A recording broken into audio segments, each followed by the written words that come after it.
как запустил?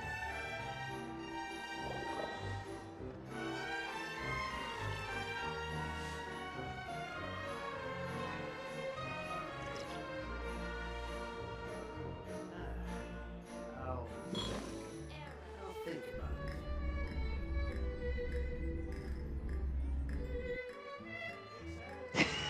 There'll be an extra fee for that.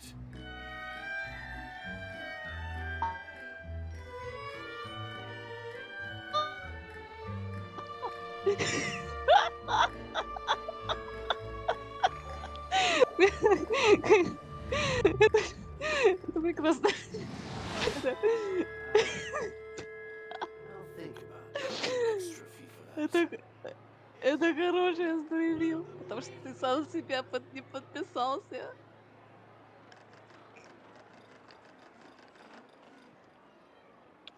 Ты подписан сам на себя? Нет, ты подписался сам на себя?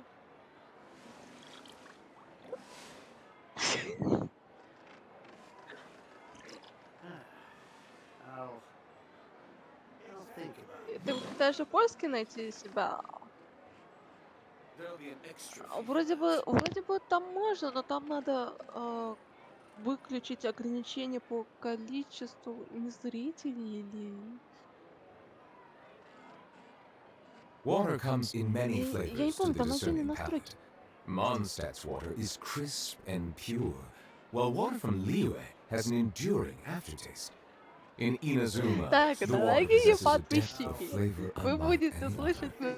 Sumeru's water, meanwhile, has a rich and complex flavor profile, but it must be savored patiently to Захват fully стрима. appreciate it.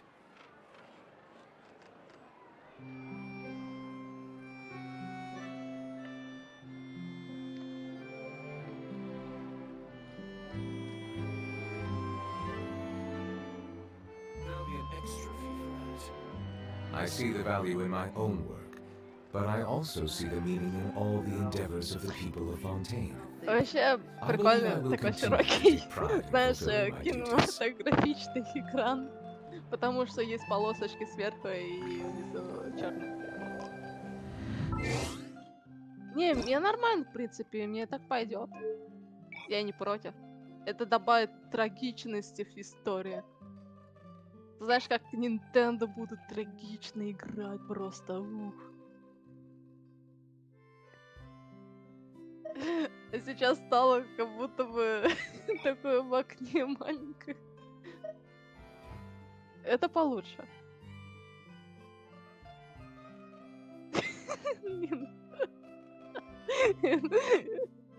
Не, давай обратно.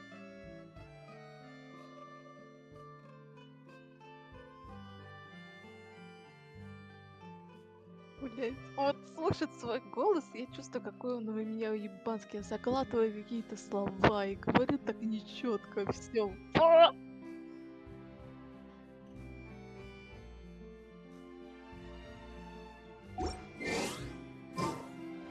Не. Да оставь полоски сверху и снизу.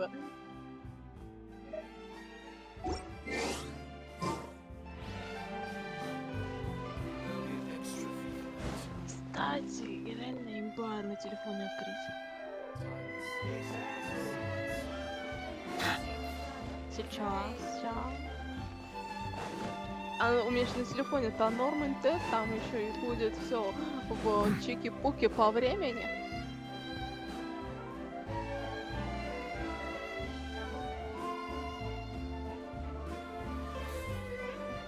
Подожди, сейчас посмотрим.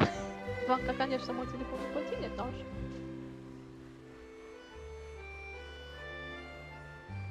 Так.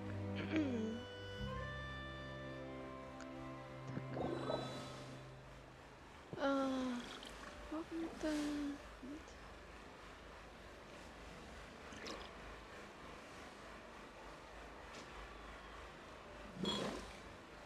Так.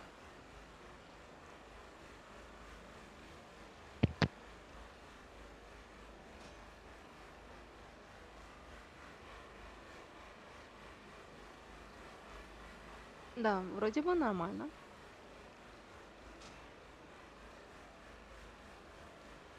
Water comes in many flavors to the discerning palate. Mondstadt's water is crisp and pure, while water from Всё. Liyue has an enduring aftertaste. In Inazuma, the water possesses a depth of flavor unlike any other. Sumeru's water, meanwhile, has a rich and Так вот, complex дорогие flavor подписчики. profile, but it must be savored patiently to fully Ты чё, appreciate it. Ром? Эро? Все нормально?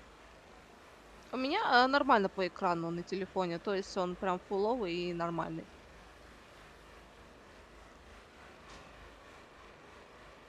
Вот он, теперь он есть, но у тебя тогда он будет дублироваться у меня из Дискорда и из стрима. И, по-моему, лучше, чтобы он не дублировался. А, вот как раз сейчас дублируется, Ну да, да. там небольшое отставание, да, но вот ты слушал. Ну, блин. Дебил на стримере, я не мог настроить стрим, блядь. Нормально. Я настроил, я просто это не хочу. Здесь надо его отключить тогда. Вот. Этот микрофон Дублирование. включать. Я не знаю, типа. Ну, короче, смотри, хочешь оставлю, и тогда будешь слышать меня 2 раза. Один раз сейчас, другой раз через несколько секунд. Вау. Блядь. Я могу это изменять одной Не, кнопкой. шум голого фона. Ты, бля, просто стрим поменяла ради тамнела, нахуй, или че? Чего? Ты просто стрим поменял? Тамнел по приколу. В смысле? У меня, короче, я забыл, что ABS не захватывает экран, если не открыть его от имени администратора. Типа, поэтому мне пришлось закрывать ABS и заново его открывать, и трансляция прекращается тогда, конечно. But I also see the meaning Понял. in all the endeavors of the people of Fontaine. I believe I А would почему не Авель continue to двоится? take pride in fulfilling В my смысле duties. двоится? Где? Нигде он не Ну, двоится. если ты нормально. А он в стриме двоится, блин. В смысле? Я вот свой стрим вижу, у меня ничего не Мгм. двоится. Свой стрим вижу, Сейчас, ничего не блядь. двоится. Вруби какую-нибудь фразу его. Не, это Рома двоится. Вруби какую-нибудь фразу его. Не, это Рома двоится. Вруби какую-нибудь фразу его. Какую фразу я могу убить? Нет, Звук Рома из стрима очень странный. Вруби какую-нибудь фразу его. Какую фразу я могу убить? Нет. Звук из стрима очень странный. Вруби какую-нибудь фразу его. Ты, блядь, цикл ты включил, блядь. Что ты включил, нахуй? Сейчас вечник с хуёми, сука. Зараза ты. Чего?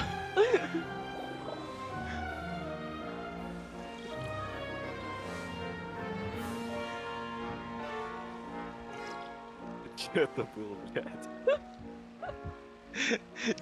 Я даже, ну типа, он 2 раза. Сейчас, тогда... Стоп. Да ладно, просто отруби наши голоса тут на стриме и все, блядь. Ну это я не могу. Почему? Потому Melusines are что beautiful creatures. захват They are the этого... pride of Fontaine. Be sure to befriend them and cause Здесь them есть no harm. 3 категории захвата. Это захват игры... Подожди. Нет, стоп. Могу, подожди. Давай попробуем. Они добавили, да, здесь же есть теперь 3 ползунка. Чё, скажите что-нибудь и послушайте себя.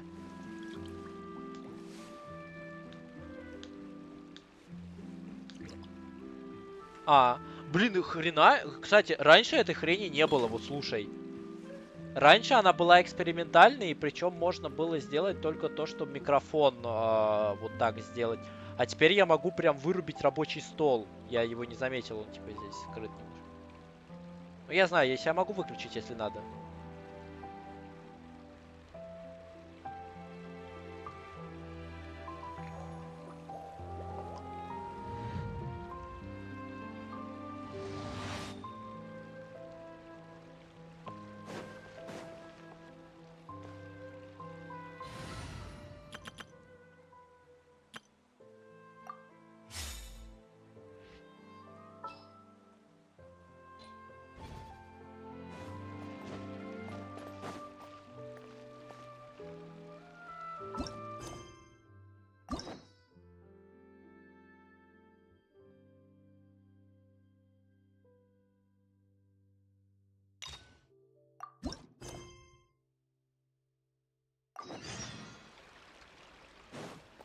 Loading.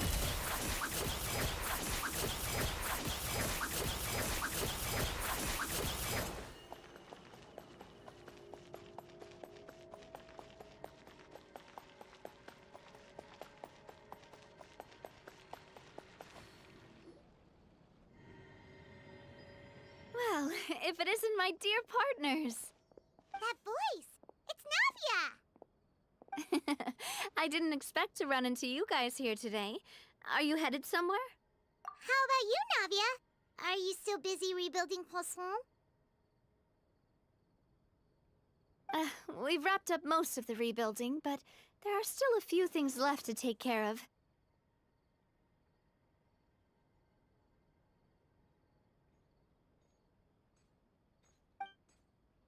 Stocking up on materials, confirming construction timelines, discussing compensation terms with families affected by the disaster. Between all of that, I've been making a lot of trips between the court and Poisson. Well, though the victims have received relief payments from the court, in my opinion, as the administrators of Poisson, Spina di Rosula should take some responsibility as well. Our financial situation right now isn't the best, so all we've been doing is signing agreements for the damages to be repaid at a later date. Though just pieces of paper now, they demonstrate our commitment. They're necessary to restore the people's faith in us. Whoa! Spoken like a true president. You're a really responsible leader. That must be taking up most of your time, though, right? Oh, you bet. Between that and all the other errands I have to run at the court, I'm always forgetting one thing or another. So before I came over this time, I took a page from Melusa's book and decided to make a list of everything. This way, it's easy to see which tasks you haven't checked off.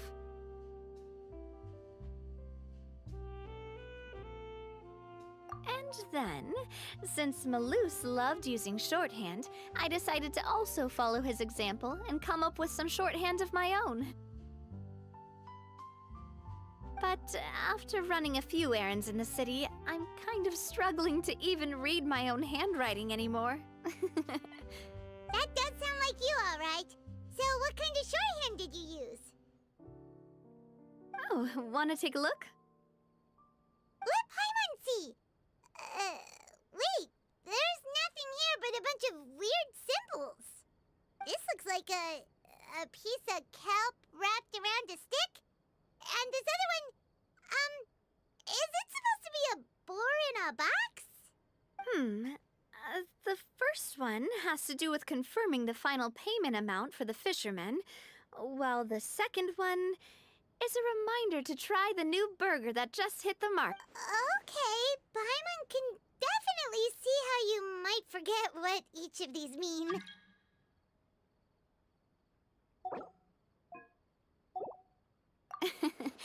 Thank you for your advice. These are the kinds of things you only really figure out once you've tried them out yourself. I thought that as long as I understood my shorthand when I came up with it, I'd be sure to remember the symbols when I looked at them later. Unfortunately, I've definitely proven myself wrong. Well, now you know for next time.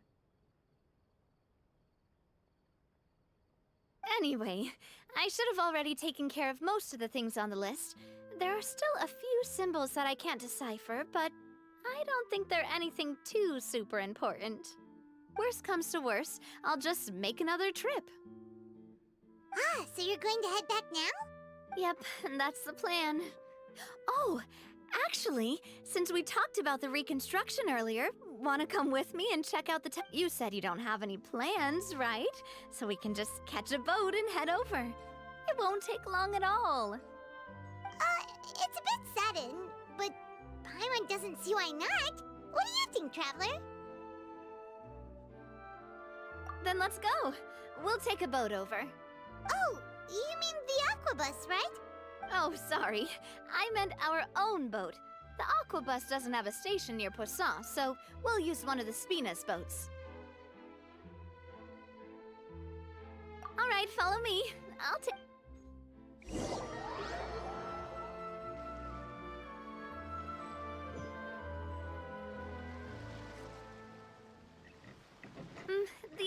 is still doing a few routine safety checks.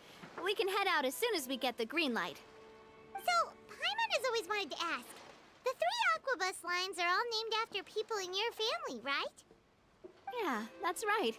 Callus and Navia are self-explanatory, while Clementine was the name that my mother went by. If you provided the Mora to build the lines, then why isn't there even a dedicated line to Poisson? Spina di Rosula built all the lines, yet you still have to take a special boat just to go home. Paimon doesn't... Well, what I heard is that most of our businesses don't actually use Poisson as a hub. So there was no real reason to build a line straight to Poisson.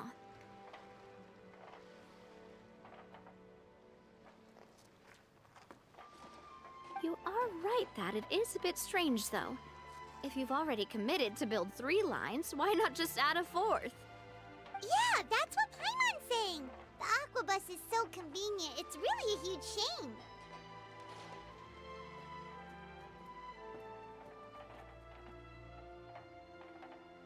Well, it is what it is. You know what my father was like. Even I often struggled to figure out what was going on in his head.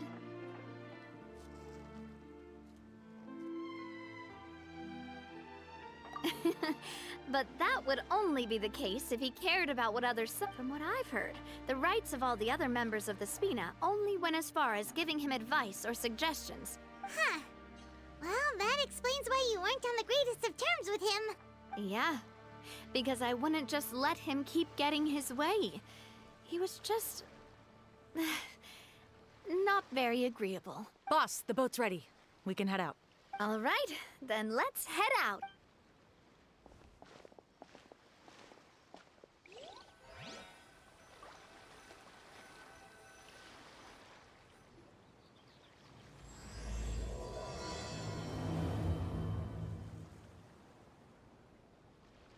It'll be a while before we get to Poisson.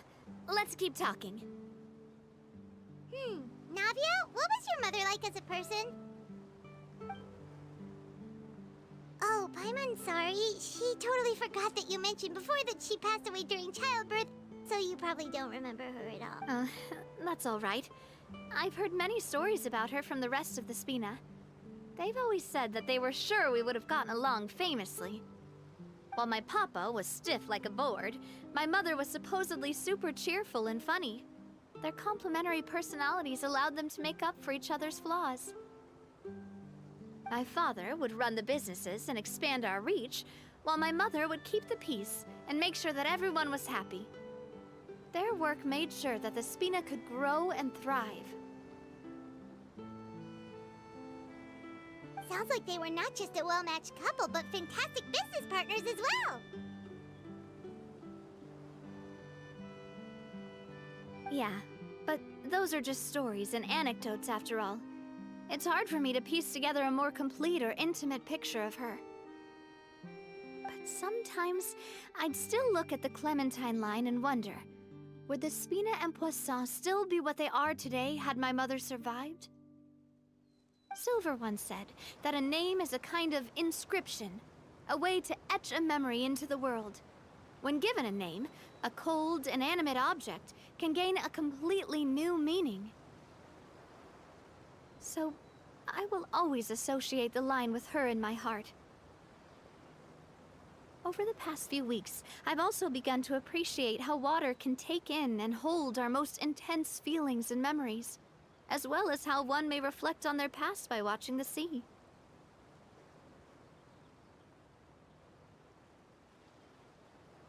I've lost many beloved people and memories to the sea.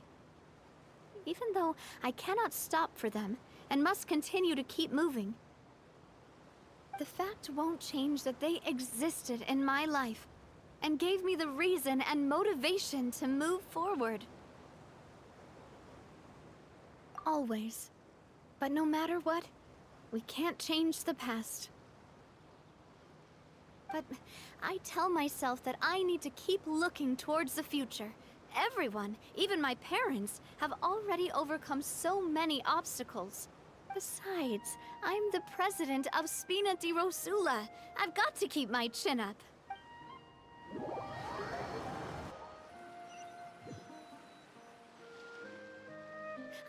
we've reached the shore.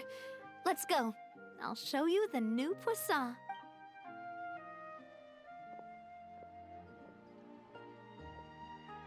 Navia, do you think she's doing all right? Okay, Paimon supposes you're right. She's really been through a lot. It couldn't have been easy shouldering so much by herself.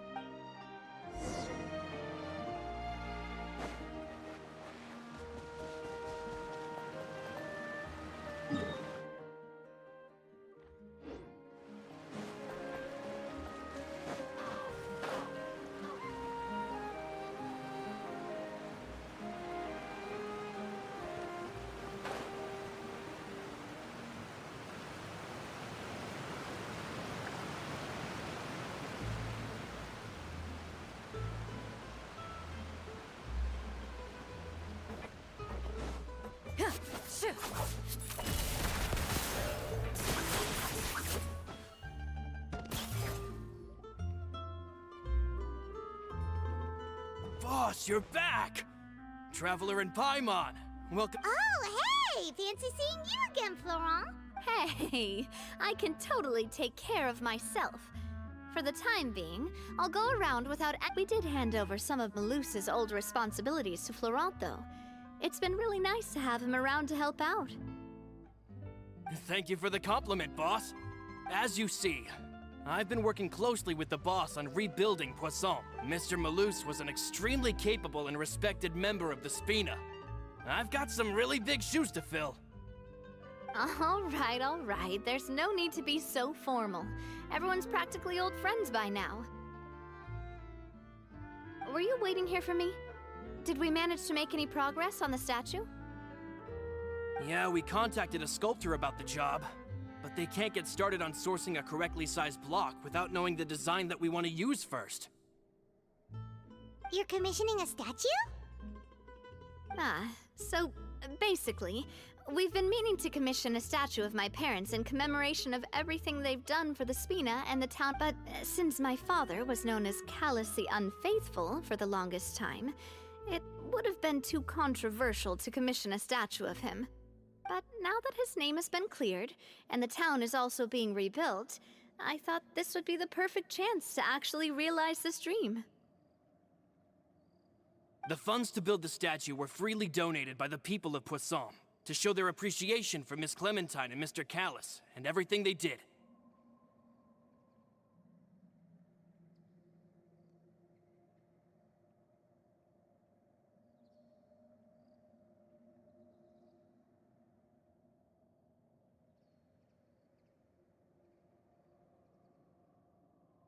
Me? I'm just the newbie president that's running around and causing everyone trouble. Maybe we can have this conversation again in a few decades, once I've done more for the town and the people. Hey, there's no need to be so humble. Didn't you just help save the entire country? I agree wholeheartedly. I also believe that Boss should have a place on the statue. Hey, if you keep inflating my ego like this, I might just float off into the sky with my parasol. Just kidding. There's no way that I'd accept that kind of compliment at face value. At a minimum, I'd have to match... Thanks for the vote of confidence. I just don't think I'm ready yet. Anyway, Florent, now it's up to us to confirm the final design, right? Mm-hmm. We can ask the sculptor to start looking for a good block once we've decided on the poses for Miss Clementine and Mr. Callus. But we haven't had any real discussions yet on the possible designs. I feel like I should get a few promising designs first, and then send them over to you to review. There's no need for all that. Let's decide on a design right now. Hey, you! Come over here with me.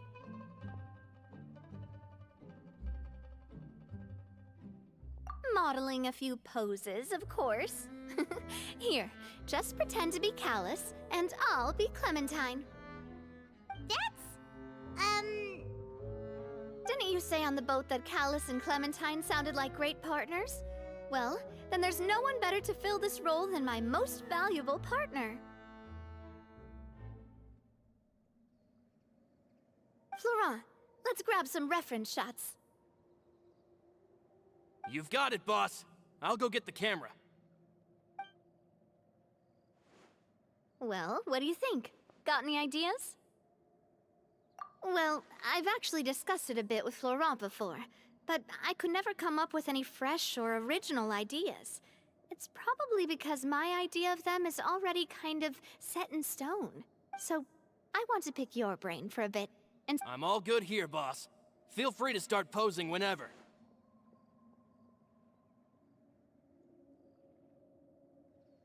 Ah, by that, do you mean as if we were standing on a boat and looking out at the sea?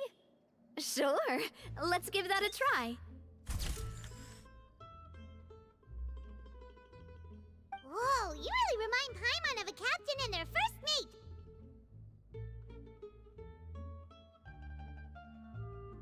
Look over there, my dear Clementine. As you can see, every tree on that island is dripping with mora fruit.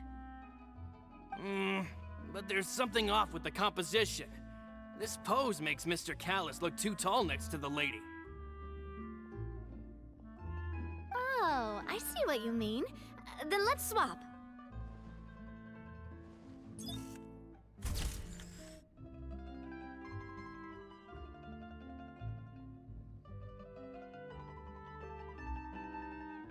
Well, Paimon is a fan. A statue like this would look fantastic on a boat. Wait, but we can't do that. Very few people would see the statue if we were to put it on a boat. This statue is meant to be placed in the town. But then, since we're putting it in the town, the whole point of the pose would be lost. Oh, okay. We'll try to think of something else.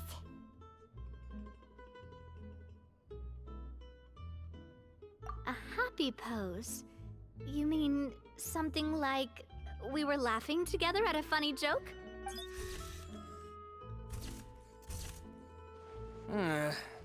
Would all that be able to come through with just a picture? Would we even be able to tell what they are supposed to be laughing about?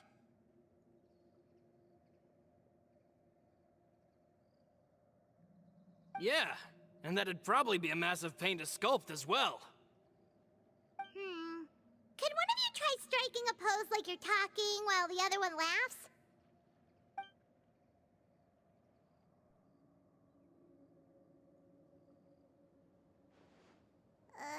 That actually sounds pretty hard to pull off. Forget it, let's try something. Imposing, huh? Oh, I've got it. Let's try this. This pose! It makes me recall Spina di... But isn't Clementine's pose a bit too bold and heroic? Was she really that kind of person? If we were to stick with this pose, maybe people would wonder if she was actually the real boss behind the scenes. Well, tabloids did indeed speculate as much back in the day, but the Spina pulled a few strings and made both the report and the journalist... Oh, Paimon was just kidding! Please don't make Paimon disappear. What Florent meant was that we asked the journalist to choose a new alias. You're right, though, that this may not accurately represent the image of her in our hearts. Let's try to come up with something else.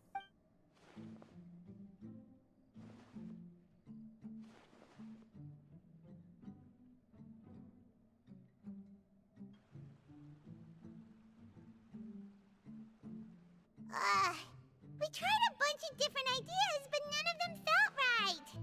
Paimon's all out of brain juice now, too. Oh, don't worry. We still got a lot of reference shots out of the session, and each of them can be considered to be a souvenir in their own right. But man, if I knew I was going to do a photo shoot with the Traveler, I would have prepared a lot of outfits and props ahead of time. Oh, outfits! Ugh, that's the errand I forgot back in the city. Do either of you still remember that girl? The girl I went to see with you two. Oh, Paimon remembers her. She was the one one that we met while investigating Mr. Callus's case, right?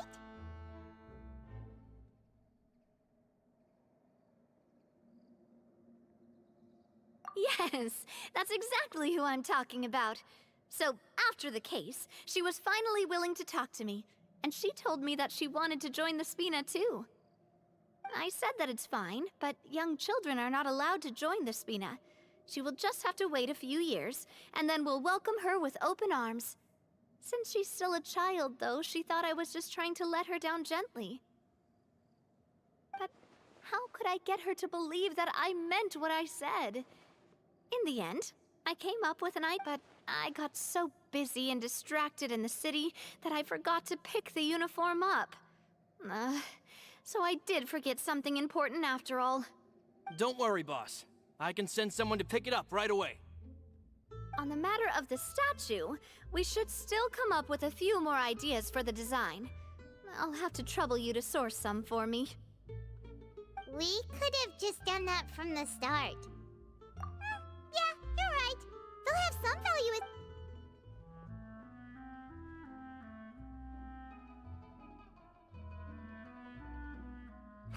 Navia! Florent, guess who's back? Huh? But aren't you supposed to... Oh, well, if it isn't Coulter. Back already from the Fortress of Meripede?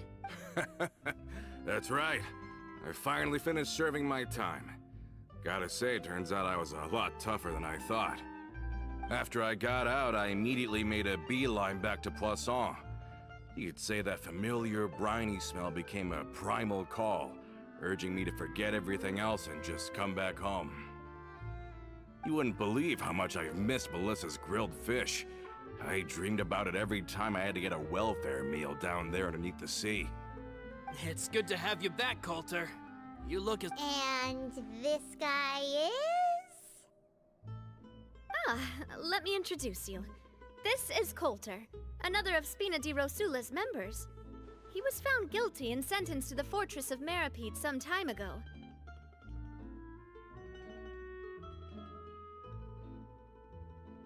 But, looking at it now, it was probably another one of Marcel's plots while he worked at the Confrérie of Cabrières. Wait, Mr. Marcel? What do you mean? He was involved in some sort of plot? Have you not heard anything at all about the water from the primordial sea case? Well, I know that Fontaine got flooded, but then the water levels miraculously receded. I thought that was all there was to it and didn't care to ask for any more details. Do you mean Mr. Marcel was somehow involved with all that?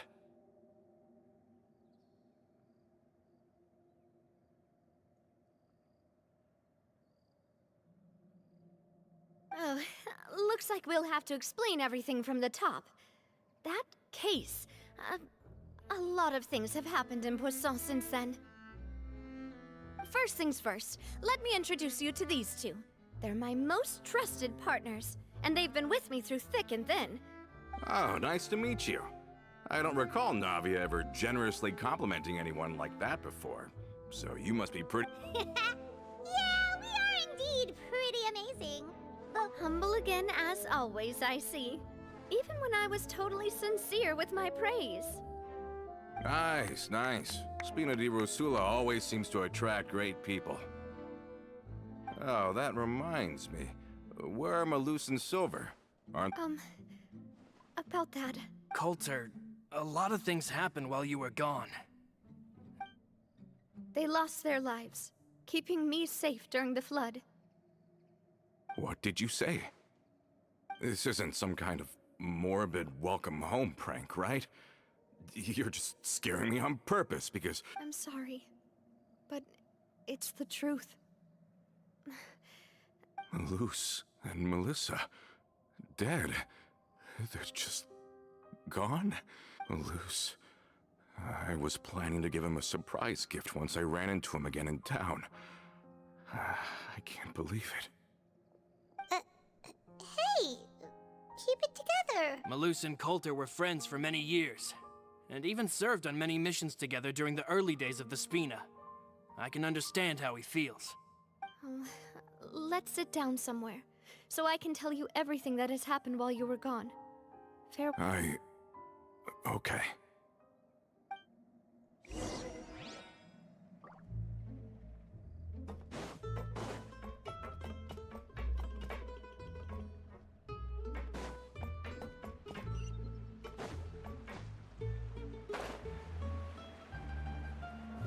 Ready.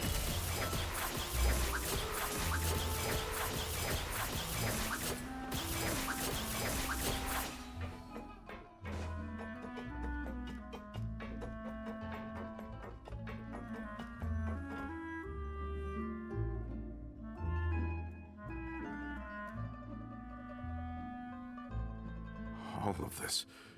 It's unbelievable. I can't believe that those stories were... I think you and I both feel the same way about the profound tragedy of Melusa's loss. And the sheer depravity. I thought Mr. Marcel would always stand by the Spina. Everything he had, the Spina... It's unconscionable to have received all that. And yet... The good news is that the Confrérie of Cabriere is no more. Gone with them too is the entire synth manufacturing and distribution network. We finally closed the curtain on that long struggle. Are you sure? But if Marcel wanted to rebel against us, he probably sent word in secret to Romeu. Romu? Huh. Not a name I've heard before either. Florent should remember him.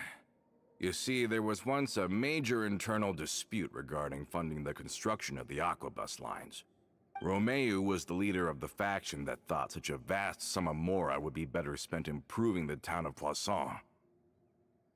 But Mr. Callis believed that an opportunity to collaborate with the Court of Fontaine and the Fontaine Research Institute was hard to come by, and would allow us to build many valuable relationships. Not only would the Aquabus be a good business investment, it would also boost our reputation among the general populace, eventually paying us massive dividends down the line. But the two couldn't come to an agreement. Romeu ended up taking a lot of people with him when he left Spino di Rosula altogether, and the split was on extremely bad terms. Ugh. And with Papa's stubbornness, I can definitely imagine how it must have gone down. And of course, when he was suffering the slings and arrows of outrageous injustice, those relationships that he spent a fortune to build didn't help in the least. Yeah, you could say it was the price he paid for sticking to his beliefs. Oh, that's a good point. If Callus was really as stubborn as you say, then wouldn't he have argued with the rank and file? Oh yeah, it eventually became a thing that just happened on every day that ended with Y. But Navia, boss, you might not know this, but he used to be a lot better with taking counsel. With him listening to our advice, and Ms. Clementine also frequently on our side, it was pretty smooth. But on the matter of the Aquabus, even Ms. Clementine completely stood by Mr. Callus's side. Huh. I never knew. But from my perspective, Romeu's position had a lot going for it.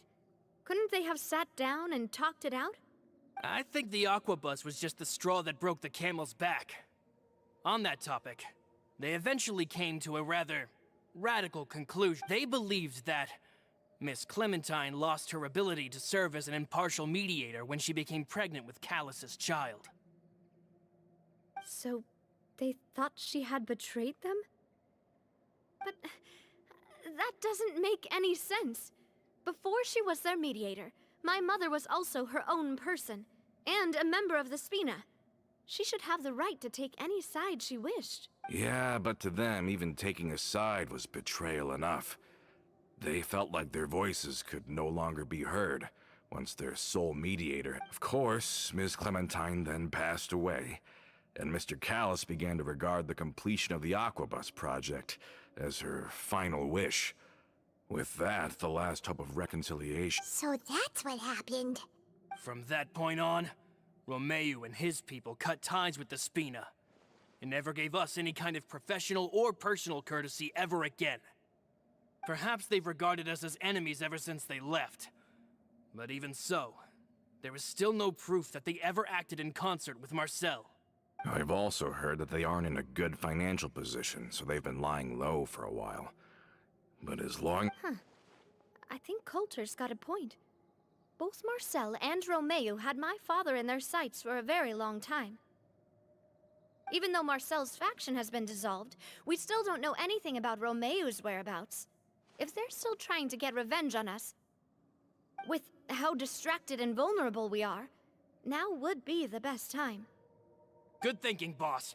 We should keep an eye on them at all times. I'll let my men know right away.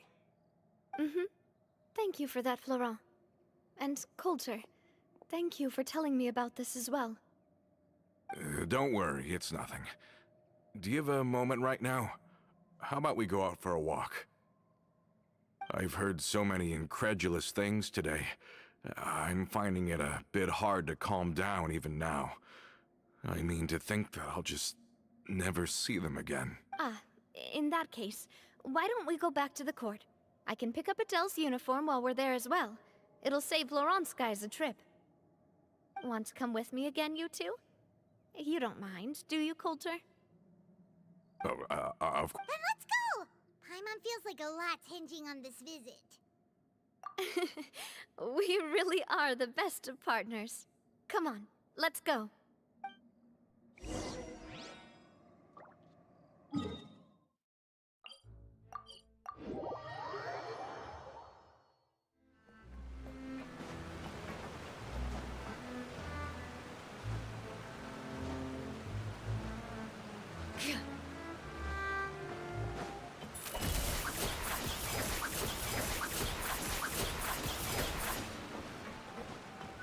Are we not taking the boat this time?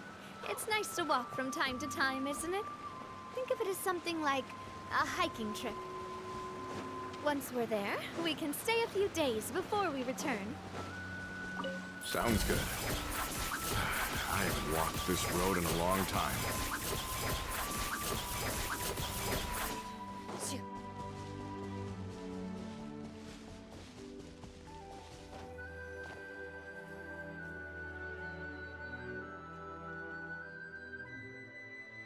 Well, we've walked far enough for now. Let's take a break. Since we're out for a walk, we shouldn't stress too much about the destination. I've grown old, so I'm not as fit as before. It's a good thing that at least my work down in the fortress was quite the workout. Well, Paimon thinks you're doing great.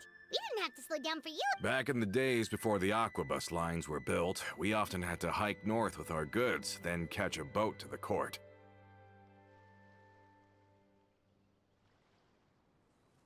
Malus and I must have traveled this way hundreds of times. When we were tired, we would lay down for a while on the grass, and when we were hungry, we'd catch a fish or two.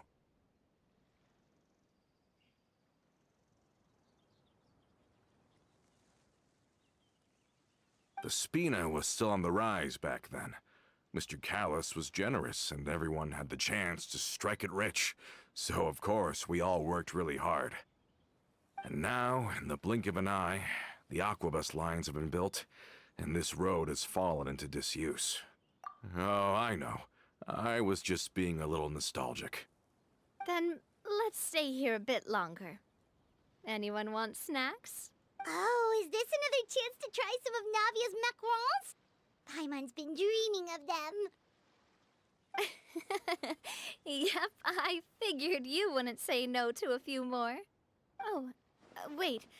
Let me check if I have all the ingredients. Malus and silver. Okay, the stove's looking good. And as for the ingredients, seems like we're all out of flour and sugar. The two most important ingredients of all. Oh, would you? Oh, but it would be too much to ask you to go on a trip just for those. We should contribute to making the macaron too. Don't worry, we cook out in the wild all the time, so she should have some stuff on hand. Oh, that's great. Then I'll leave the ingredient gap. Then I'll go look for some boxes nearby. Great. Then I'll... How did it...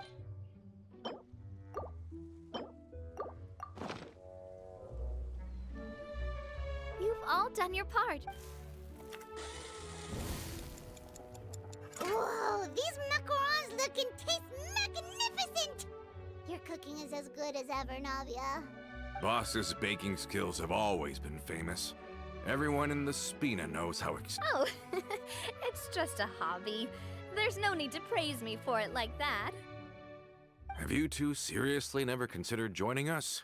You're so close to the boss, and she obviously trusts you with all her heart, so... Was it that obvious? I just thought you would be a great fit, that's all. You just happened to walk in on our little reunion. It's actually been quite a while since we last spent time together. Adventurers never stay in one place for long. The name of Spina di Rosula would just tie them down. Besides, after everything we've been through together, I'm sure our hearts would remain intertwined even if we found ourselves on opposite sides of the world.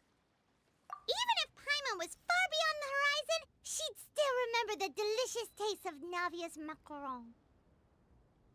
I understand now. Then I am very lucky indeed to have been graced with the chance to meet the two of you. I will endeavor to make the most of this short yet fortuitous encounter, and enjoy every moment we spend together. We've got no wine with us, but let's still toast with water, in celebration of this moment.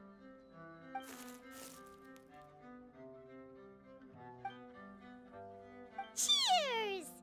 Hey, what are you doing? Quick! May your travels go smoothly, may the Spina continue to grow, and may our friendship last until the end of time.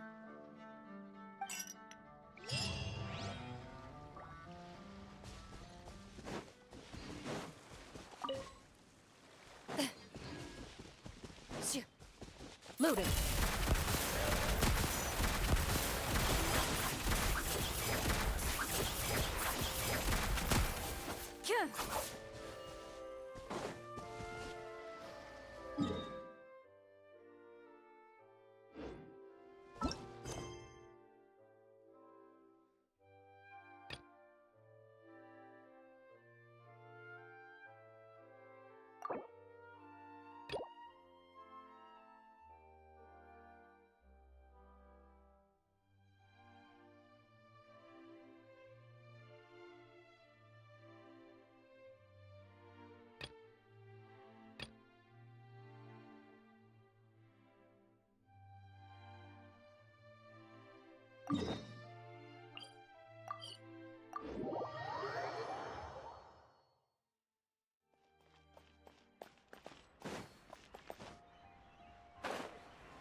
All set?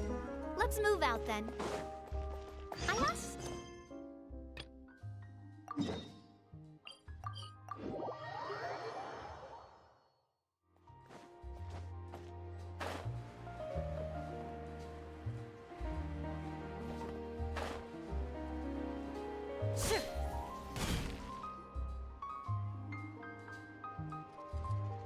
Hey there, Ludovine.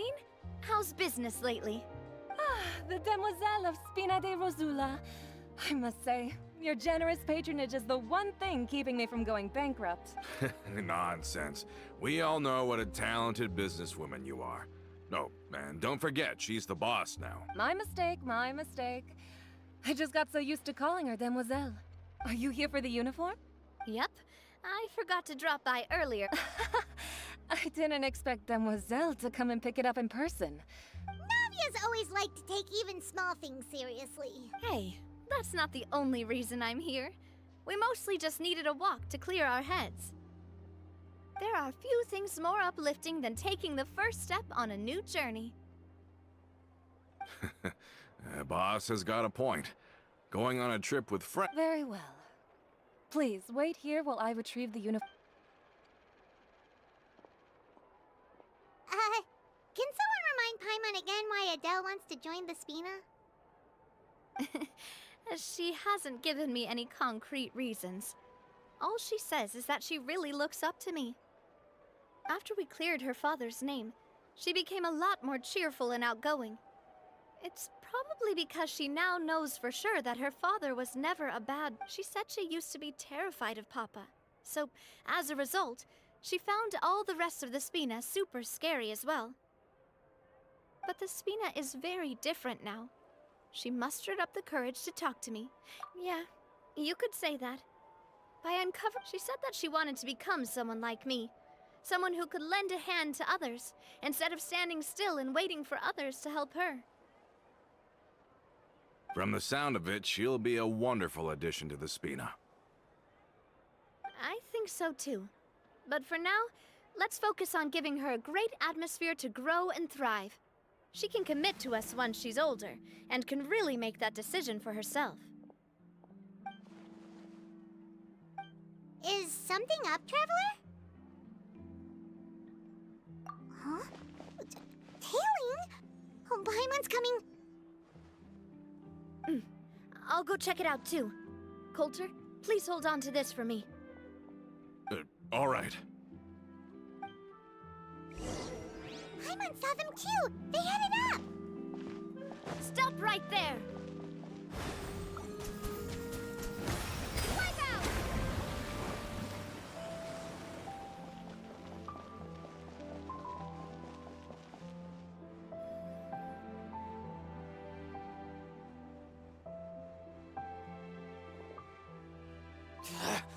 We knew you were going to be difficult! Seems like if we want them to talk, we're gonna need to teach them a lesson first. Brothers, there's no need to skulk in the dark.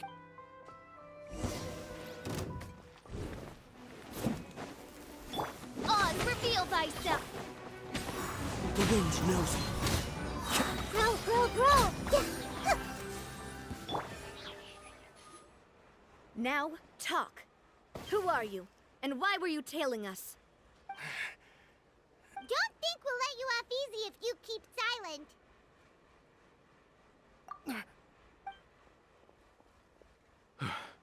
How did it go, boss? Are any of you hurt?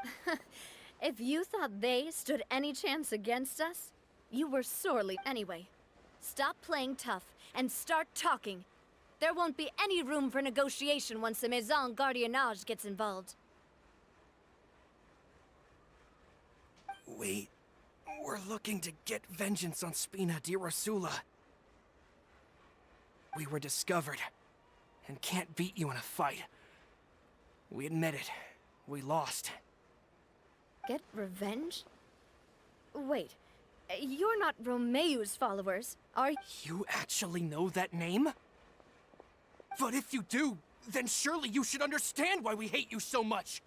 Indeed. You haven't got the faintest hope of winning right now.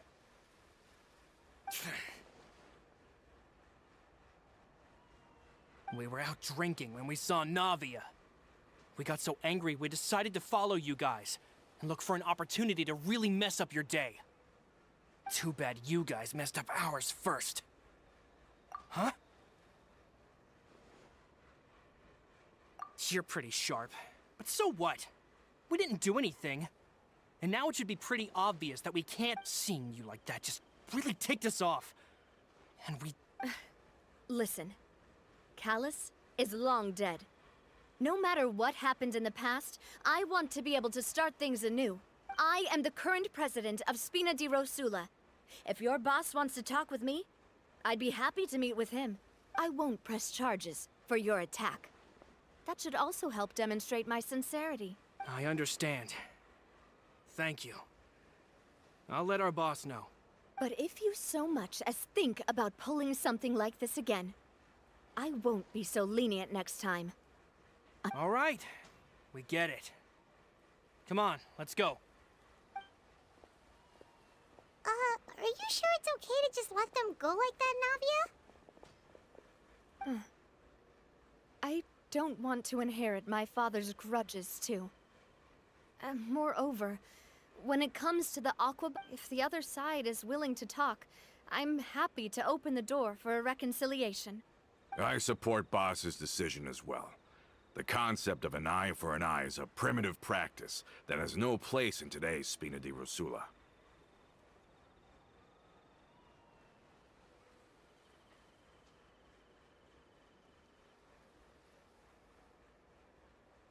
Yes. Plus, we already know that they're strapped for cash. If their financial situation is that dire, they don't have what it takes to challenge us. So this may be the best time to talk. I still think we should keep an eye out for Romeo's folks, though. If he decides to ignore the warning I gave his men, then we could still have a fight on our hands. Yeah, those guys definitely didn't look like big fans of yours. I'd rather things not go that far, since, though we haven't talked to each other for years, once upon a time we were all a part of the Spina di Rosula family. Yep, that's how I feel as well. Anyway, now that we've sent them packing, we don't have to worry about those guys anymore. It's getting late already, so why don't we stay the night in the Fleuve Cendre? We can head back to Poisson tomorrow. I'll also ask someone to write Florent a letter and inform him of everything that happened here today, so he can increase security around Poisson. Do we have to stay in the Fleuve Cendre again? Even the pillows there smell like seaweed. Sorry, that's just what happens when you live near water and don't get much sunlight. Poisson's pretty much the same though, so we can still go out in the evening for some grilled fish and drinks, so. Bet you there'll be people singing sea shanties too. Huh. That does sound pretty cool. Okay.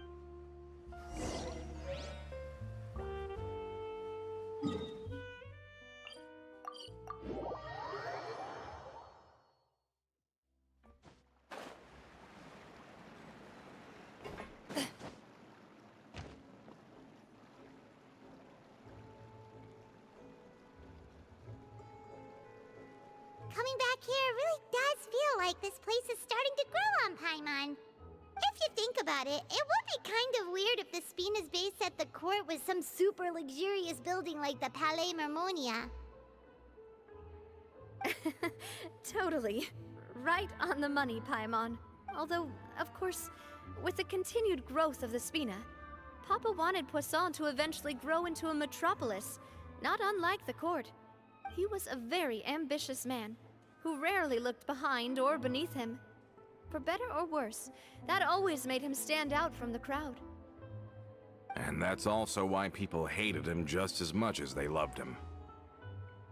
All right. Why don't you go wait for me at the restaurant? I'll go do some prep and I'll get someone to tidy up your room while I'm at it. You can use the same room as last time. You still remember the room number, yeah? Yep. Kinda hard to forget when there are only so many rooms here after all. Oh, did I just hear someone taking a dig at Fleuve Cendre?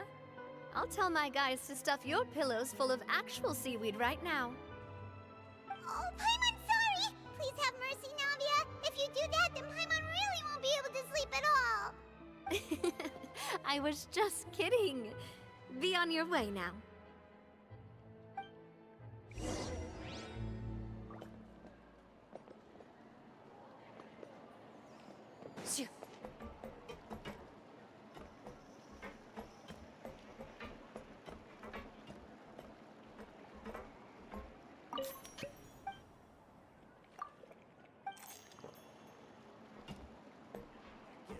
Finally on the right path.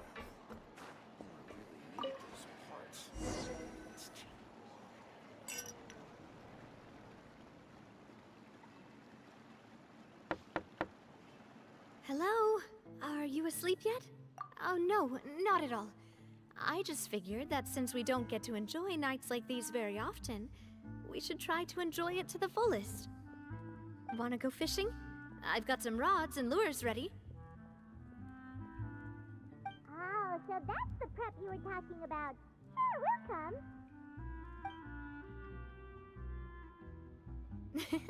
Hopefully I didn't wake you or anything.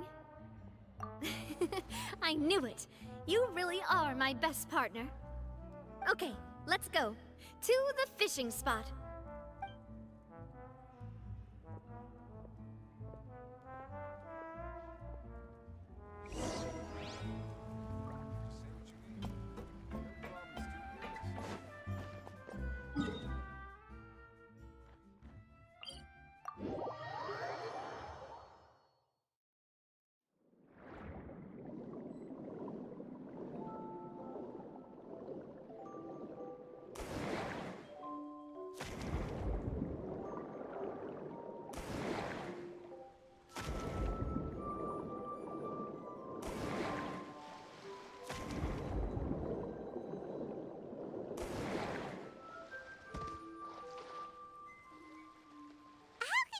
Fishing when you're using a fully automatic rod. What's the problem? Lots of people in Poisson use rods like these. But shouldn't fishing be all about, you know, attentively watching the float and then excitedly reeling in the catch when you finally hook something? Well, that's one way to enjoy fishing. What do you think, Traveler? Then, let's try regular rods next time. We can have a real fishing competition. Honestly, Paimon's mainly shocked at how much energy you still have at this hour. Usually by this time of night, it's a struggle for Paimon to even keep her eyes open. Huh. It might just be something that runs in my family. That's a thing? I'm sure you'd get even sleepier if I delved more deeply into it. Anyway, I was just thinking about how grateful I am to my mother, as well as the rest of the Spina.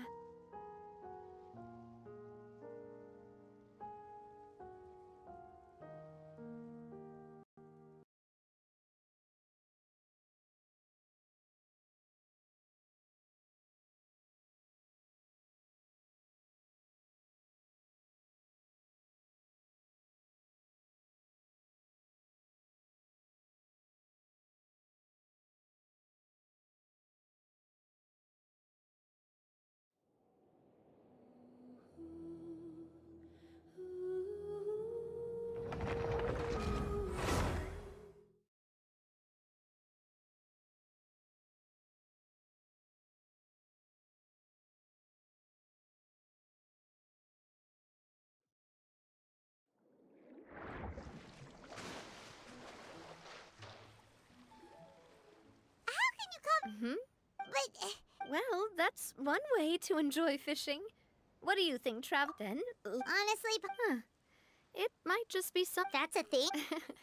I'm sure you'd get even sleepier if I delved more deeply into it. Anyway, I was just thinking about how grateful I am to my mother, as well as the rest of the Spina.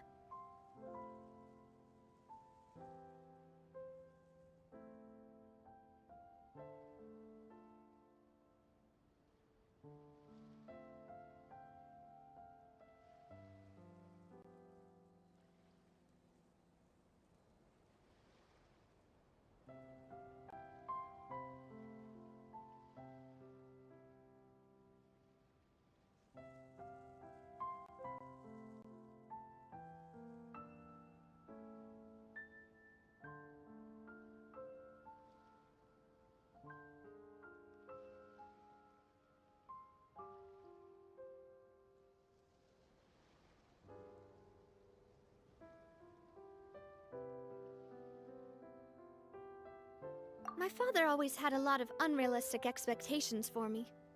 But the more that he tried to get me to become like him, the less I wanted to listen to what he had to say. My mother never had those kinds of expectations, though. I've heard that she had only one wish for me, which was that I would have a happy and secure childhood.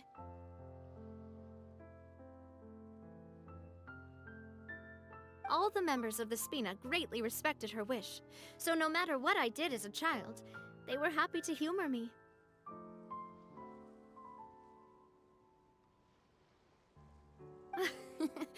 Can you imagine? Whenever my father wanted to scold me for something I'd done, everyone would form up into 2 rows and just stand silently and listen to him rant. No matter what Papa yelled, nobody else would say a word. Eventually, Papa must have recognized scolding me over trivial matters was pointless, because he eventually stopped getting on my case so often.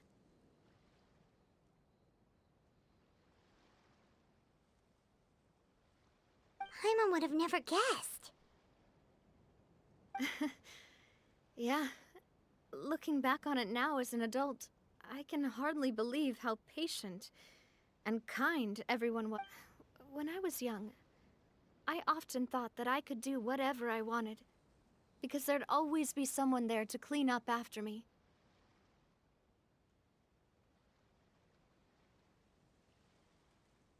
But once, I saw Malus come back wounded. He wouldn't tell me how he'd been injured, but I could tell it had something to do with me. I learned then that there's always a cost to making a mistake. The more you care about those around you, the more you should care about doing the right thing to the best of your abilities. Because if you do falter, there'll inevitably come a time when you'll have to face the consequences.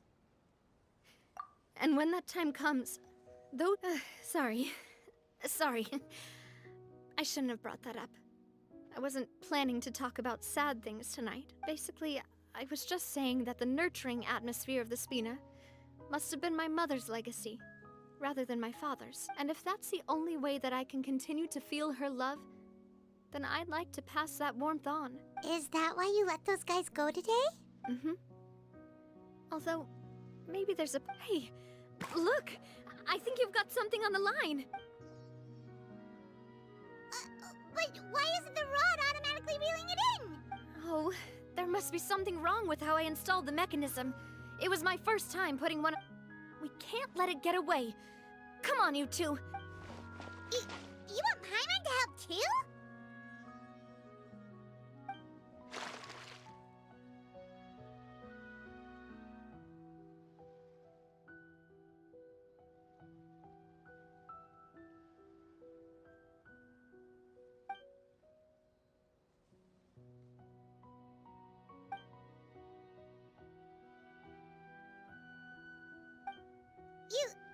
You didn't attach a hook to your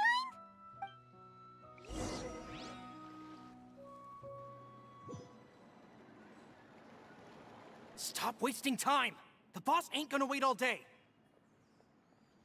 We'll go ahead with the operation tomorrow. Do with that information as you wish.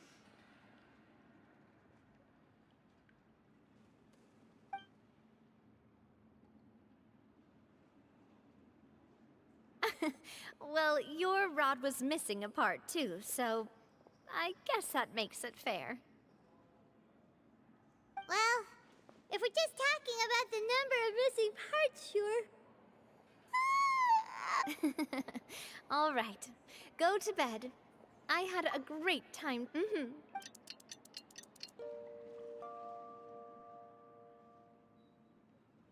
So how was last night? Did you get a good night's... Paimon dreamt that she danced with the sea stars, so you could say it was stellar.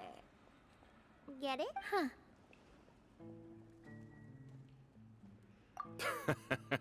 I didn't know you had such a great sense of humor. See? This guy gets it! Anyway, let's head out. I'll arrange for a boat to take us back to Poisson. I'm sure Adele will be happy. Paimon hopes she'll really appreciate... I hope so too.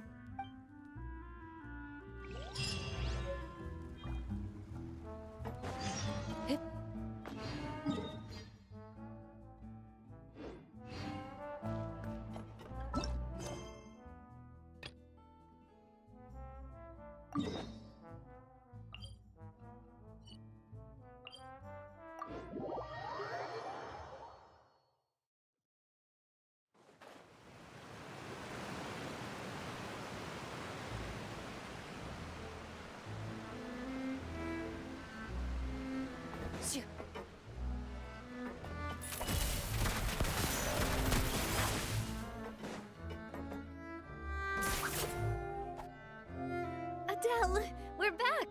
We brought you a gift from the court, too. Whoa! Thank you so Don't call her boss, okay, Adele? Just Miss Navia would. Oh, it's all right. I don't mind. Besides the gift, I've also got another surprise. It's been a while! Oh, it's you two. It has been a while indeed. Thank you so much. I've heard that you also helped save all of Fontaine. You're truly just like the great heroes of. You're really amazing! And if Miss Navia's your friend, then she must be super amazing too! What's in this thing? Can I look? Of course.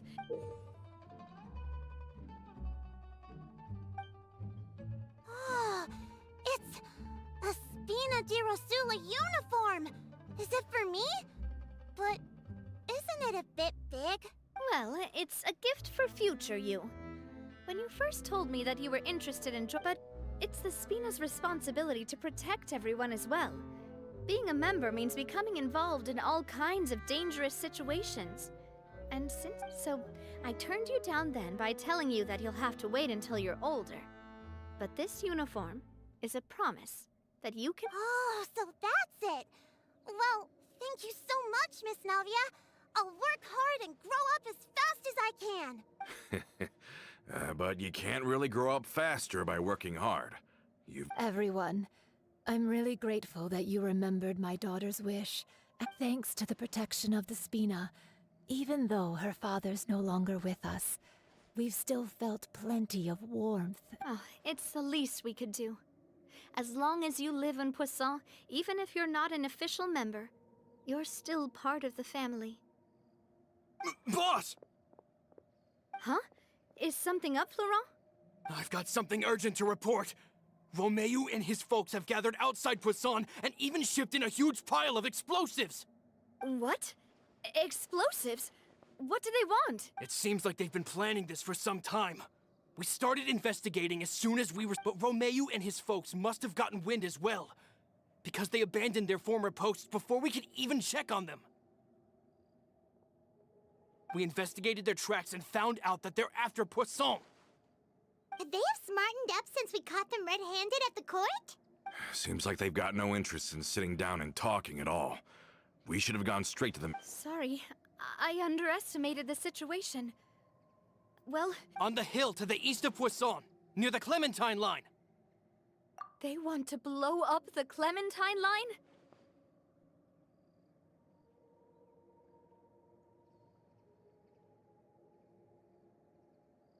Certainly sounds like it.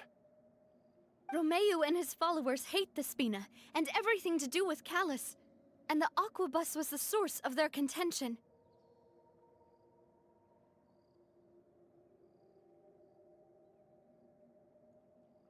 If they manage to blow up the Aquabus line, all that rubble will come crashing down the hill and straight into Poisson. Are they insane? There's tons of innocent people in Poisson! Yeah. If they've been planning this for ages, they're definitely not going to let this opportunity slip by. We have to issue an evacuation order to the townspeople, and get them as far away from the entrance as possible. That should save them from the worst of it. Let's get everyone onto our ship. That should be the safest place. My dear partner, can I leave the Clementine line to... If the explosives do go off, not only would the people of Poisson be in danger, any aquabuses using the line would plummet to the ground. Let's stop their insanity first, then settle the score with them. Leave it to us, Navia. Please stay safe, too.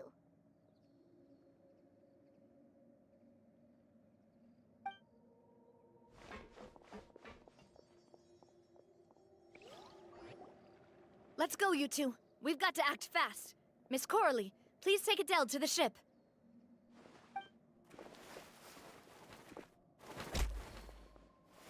Watch out, boss!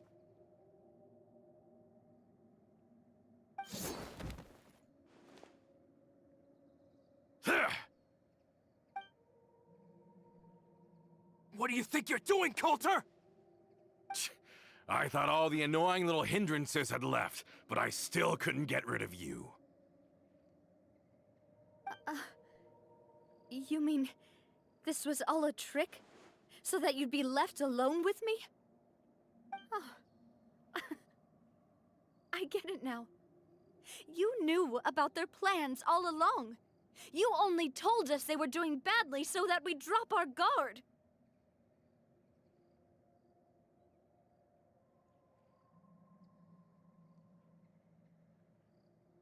Not quite. Though I share their positions on some issues, I've never cared for his more radical ideas. And that's because, out of the entire Spina di Rosula, I only hate you. Only you, Navia. You better stick close to me. Romeu promised me that he would leave Poisson alone if I could just take you out. But it was like you were glued at the hip to that pesky traveler. You never gave me a chance to make my move. Romeu has lost his patience. I didn't have to be here today, you know. But I swore that I'd kill you, even if it meant being buried with you in the rubble. Why? Only someone as clueless about the past as you would ask such a foolish question. You never saw the heyday of Spina di Rosula, nor did you ever live through the golden age of Poisson. But I saw it all with my own eyes, and then I had to watch it all die, little. And it was all because of you, Navia. Clementine died because of you. Callus died because of you. Malus and Silver died because of you. And so many more dead. Everyone dead, all because of you. So the shock and grief you showed us before, that was in Act 2? Now you're catching on. I heard Malus was dead the moment I got out. Did you know? Down there in that blasted fortress, I spent a long time thinking about what happened, and resolving to apologize to Malus as soon as I got out. Back then, because of that aquabus, we had a huge fallout. I was convinced that all he cared about was loyalty, and that he had completely lost his capacity for critical thinking. The years passed by in a blur after that. I thought I had finally begun to understand him, and that he could help me relive the good old days again. But then he died, and it was because of you again, Navia. It's always because of you. I once loved the Spina and Poisson more than anyone else. But what is left now of either besides death and ruin? You've single-handedly destroyed everything that was— Don't listen to him, boss! He's just spouting nonsense! Have you ever considered that maybe the people around you don't actually care about you at all? Have you ever considered that maybe you only get respect because you're Callus and Clementine's child? That you've never done anything worthy? That you're— Have you ever considered that maybe people don't stay in Poisson because of you, but only because they have such beautiful memories of the past? Because if you do falter, there'll inevitably come a time when you'll have to face the consequences. Yeah, looking back on it now as an adult, but is that really why they support me? Is it— Shut your mouth! I, for one, really like Miss Navia. I don't know how to explain it, but I like her, and that's that. I'm sure Mr. Malus would be extremely disappointed in you right now. You've somehow managed to pin the blame for every mistake and tragedy in our history on the boss herself. Get out of the way, Florent. I don't want to hurt you.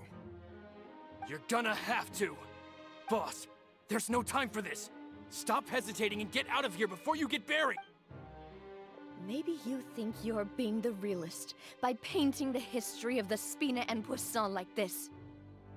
But the love that I felt from everyone was just as real. I felt it. They've helped me get to where I am. And even now, I will continue to believe in that love. So let me show you just how much I love the Spina di Rosula.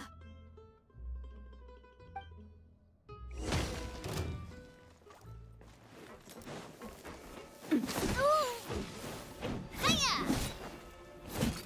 Hey there!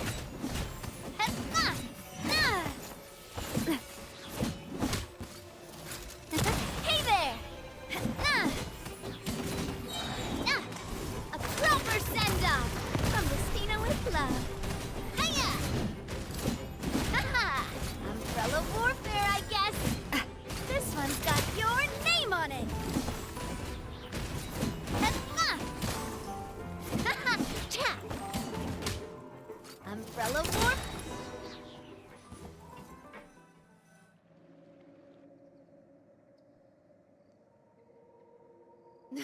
Florent, I'll leave the town to you.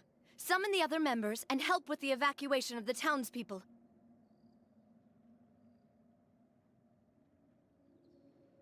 If you find any of Coulter's accomplices, subdue them quickly. And don't give them the chance to harm any ordinary civilian. I can't allow my partner to face the danger on the Clementine line alone. Got it, boss. I'm on it. Are you okay, Navia? I don't know, but I have to go.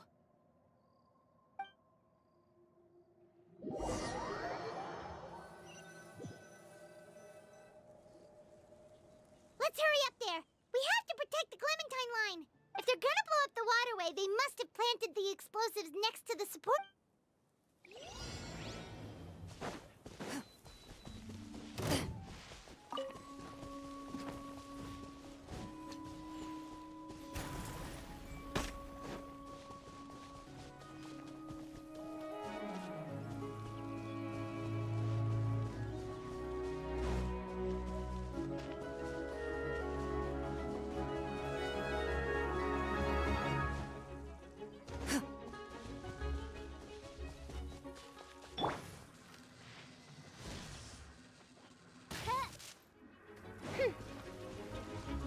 By royal I see everything.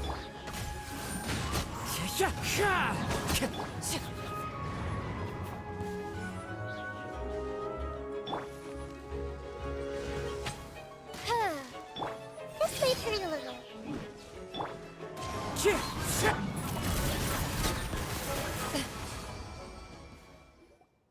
These must be the explosives, right? And this is the control mechanism. Oh, Paimon's too scared to touch any of this stuff. Huh?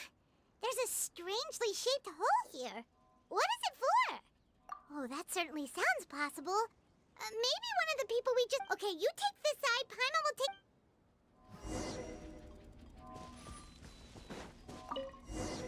Oh, you found it! That's amazing!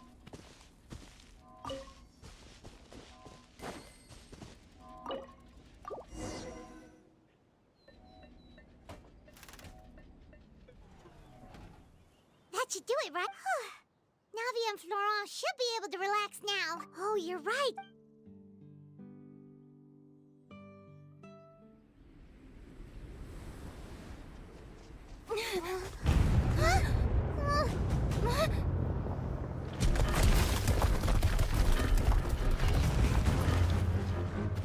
They're gonna bury Poisson!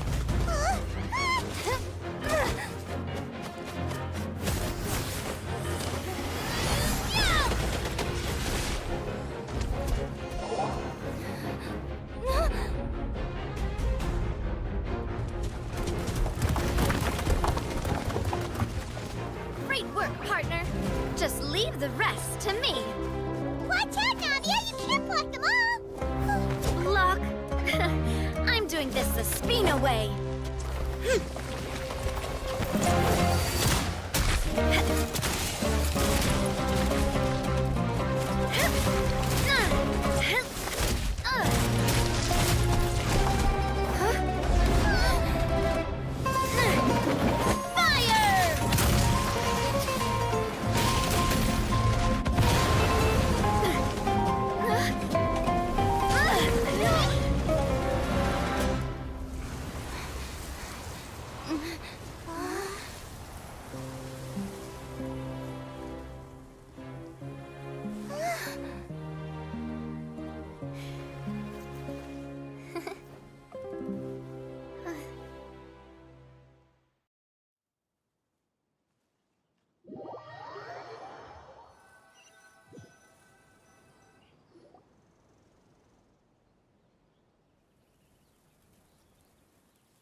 I heard from Thierry that even they're your enemies now. They were once a part of Spina di Rosula. Do you plan to settle this I have nothing more to say to them. Regardless of whether their hatred and anger towards me or the Spina was justified, anyone who's willing to endanger innocent civilians is no longer sane enough to even be worth trying. Please prosecute them in accordance to the law. Spina di Rosula will not raise any objections. Sounds good. We're very appreciative of your help. Without it, the consequences would have been far worse. All right, this operation is a wrap. Take him away. We won, Navia! We saved everyone! And you were so cool! Yeah. Luckily, we were... It's probably because I expended too much elemental energy at once. I'll be fine. But you usually glow up whenever other people compliment you. Paimon's not used to seeing you like this. Boss, we managed to catch all the infiltrators in the town. The Maison Gardiennage is taking them away as well. Seems like Romeu really went all in on this mission. If he sent literally everyone he had, though, that also means we've caught them all, too. We won't have to worry about them from now on. Ah, got it. That's good, at least. Coulter, I can understand how you feel. The things that we lost, they're forever. I am not Callus, and I will also never become him. The Spina and the Poisson that you loved are both gone.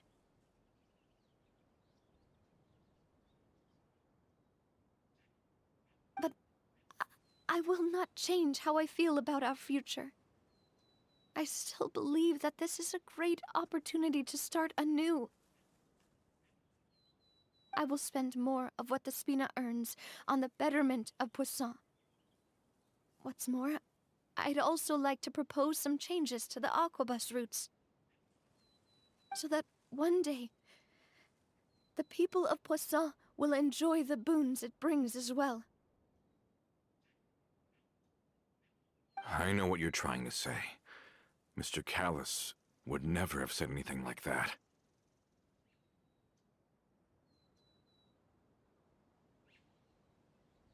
There are too many things in life that are just beyond our control. In that, we are the same.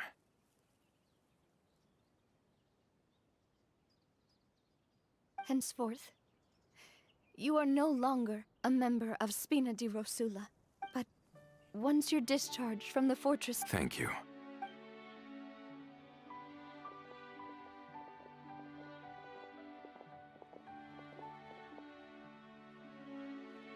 As I thought. Boss really is a kind and gentle person. She is also, I must say. Thank you for protecting the Clementine line. I was actually really scared, you know. I mean, even the Callus line won't be getting rebuilt anytime soon. If I'd lost the Clementine line too, I wouldn't know how to live with myself. A name is a way to etch a memory onto the world. Losing the line that bears her name, that I can see every day, would be like losing my... Seeing it still standing there, tall and proud, it makes me really happy. What happened while we were gone? Honestly, you look more upset than tired or anything. Just give her some time. Thank you so much. Can you give me a hand? I really don't have much strength left. Traveler, I want to ask you something. And please, tell me the truth.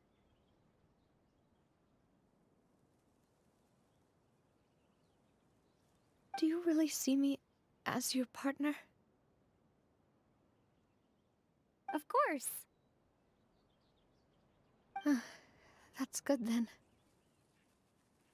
Hearing that, it brings me more relief than I can say.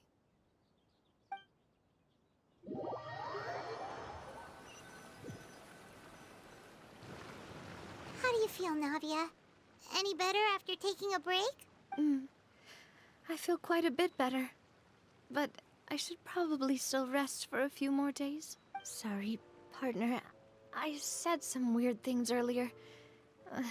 I used to think that I'd never doubt myself. But you could say I've discovered that Coulter mentioned my parents, as well as Malus and Silver.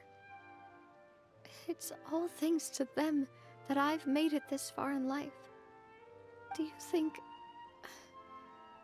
they ever regretted the choices they made?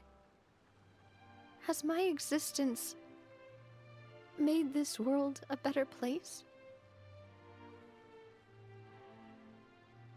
Don't think like that, Navia. You've already done more than enough.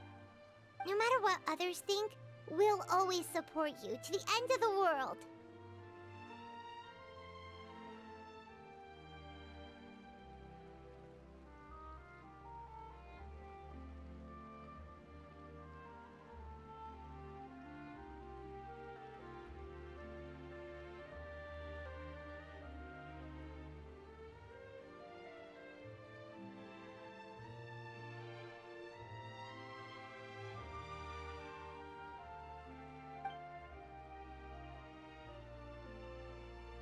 Well, since it's ended up like this, I suppose it's time for me to make a confession as well.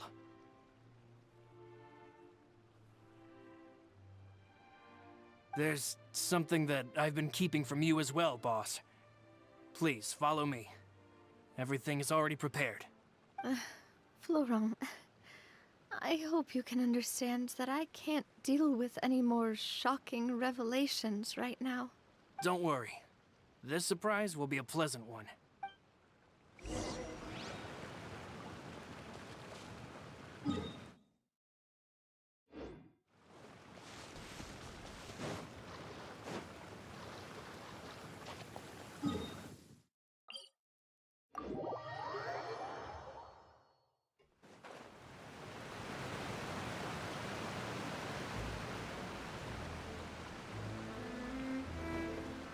Loading.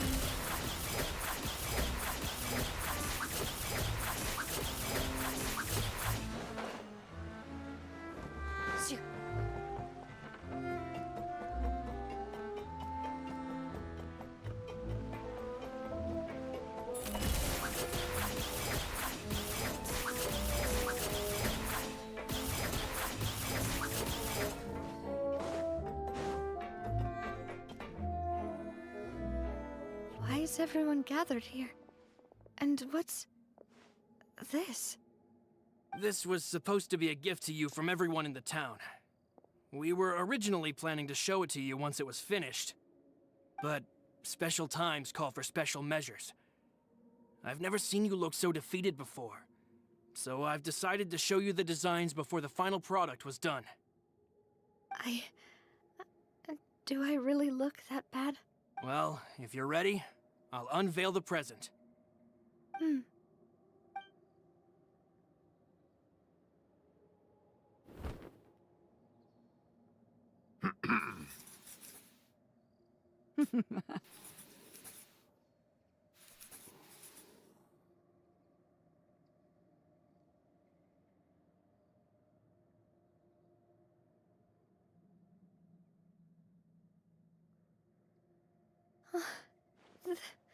This is...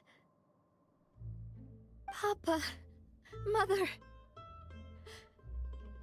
and me. We designed the look for Miss Clementine based on old camera records, as well as personal recollections from members of the Spina. Wow! This is the statue you mentioned before? It is indeed. To be honest, we decided on the design a long time ago, and gave the sculptor permission to begin working. We only asked Boss to decide on a design so she wouldn't realize we had already started. How could we only have statues of Mr. Callus and Mrs. Clementine? Even though Boss is still young, we've all seen the work she's put in regarding the whole synth business and the rebuild. We wanted to commemorate her contributions with a statue as well. I don't know what Spina di Rosula was like in the past, but I know it's a great organization now. With Navia around, we're not worried about this place's future. We are gathered here today to tell our boss that we support you and believe in you wholeheartedly. I believe everyone is here for you, not the glory days. That's what we believe as well. Thank you so much, everyone. then I'll be brave and just accept everyone's support for what it is. This really is quite the surprise. I never thought that I'd have the chance to stand next to my mother. Not even in my wildest dream.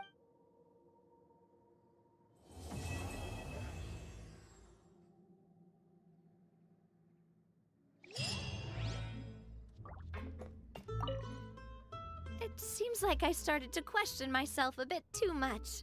I'll pick myself up again and become a more reliable president. Looking back on it, I'm honestly embarrassed by how I acted earlier. Oh, whoa. Why'd you have to remind me?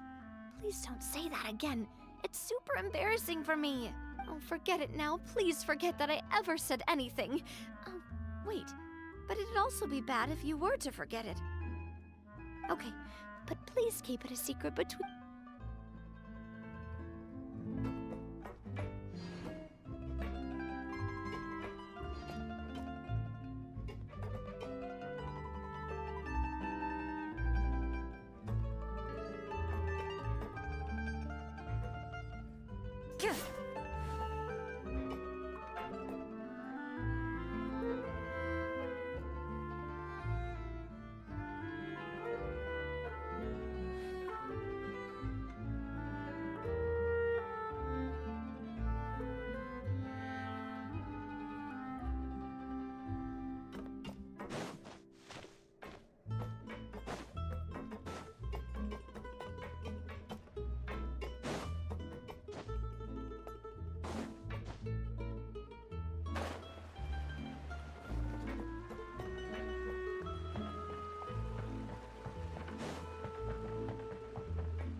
I've faced many opponents in my duels.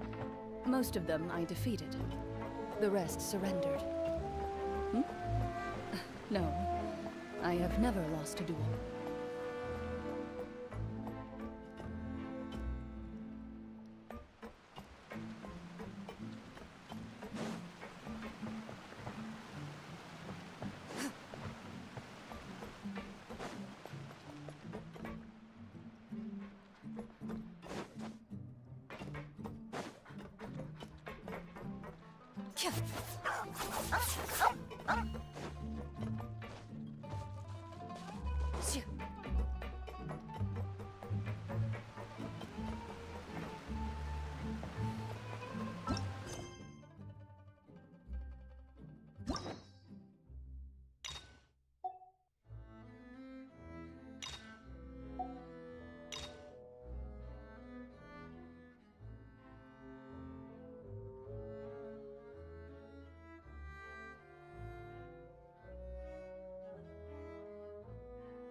We've been to so many places lately.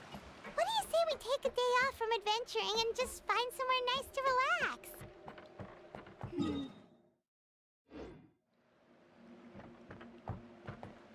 It's been a while since we last saw that illuminated bird. She's always the one popping up out of nowhere and scaring us half to death. So let's surprise her this time.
As champion duelist, my opinions do not matter.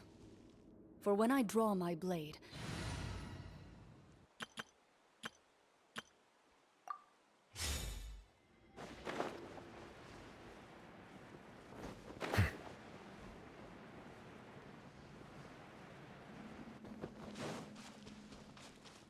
Settle down! A bitter pill to swallow. Be sanctified.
I see the value in my own work, but I also see the meaning in all the endeavors of the people of Fontaine. I believe I will continue to take pride in fulfilling my duties.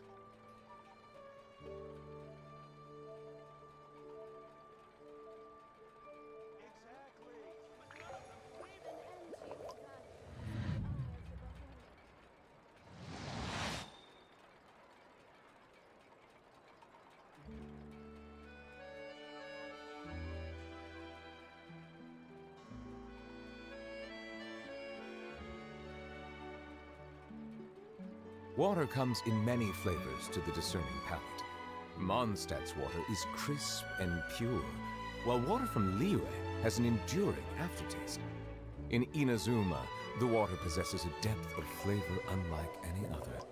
Sumeru's water, meanwhile, has a rich and complex flavor profile, but it must be savored patiently to fully appreciate it.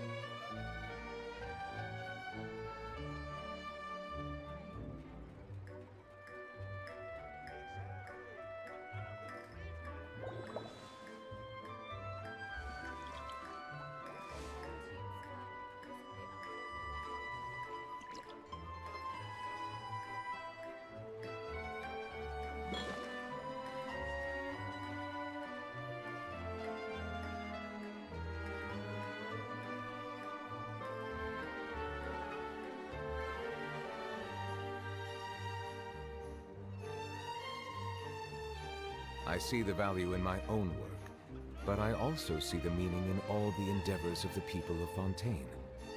I believe I will continue to take pride in fulfilling my duties.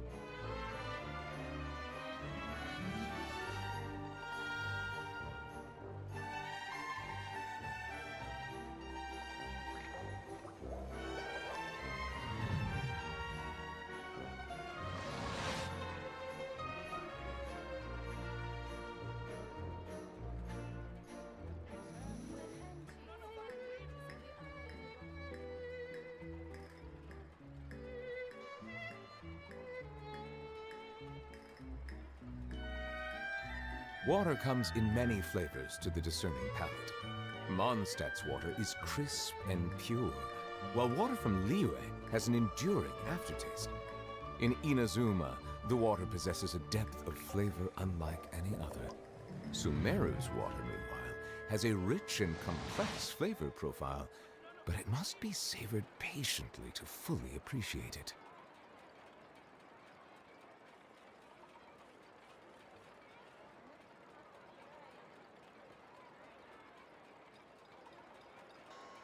I see the value in my own work, but I also see the meaning in all the endeavors of the people of Fontaine. I believe I will continue to take pride in fulfilling my duties.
Melusines are beautiful creatures. They are the pride of Fontaine. Be sure to befriend them and cause them no harm.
Remember the first time we came here?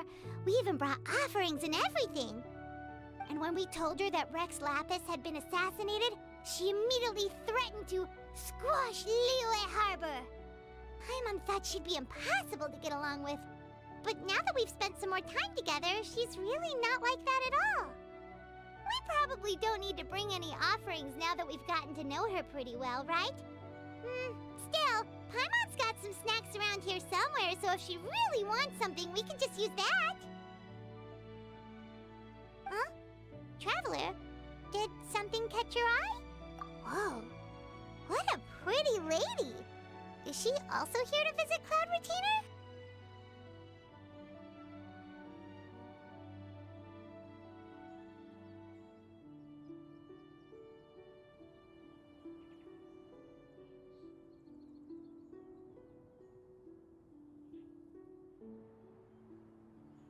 Yeah, you're right.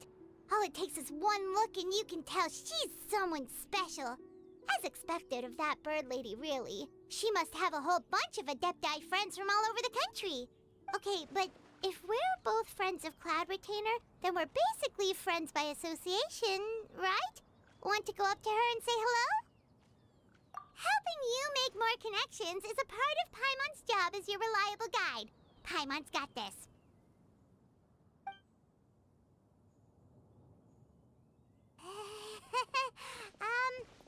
Hello? Paimon is Paimon! And this is the Traveler. Paimon doesn't think we've met, but we're also friends of Cloud Retainer. May we have the pleasure of learning your name, Madam Adeptus? You two... What is this tomfoolery? Has the shift in form so clouded your eyes that you no longer recognize one anymore?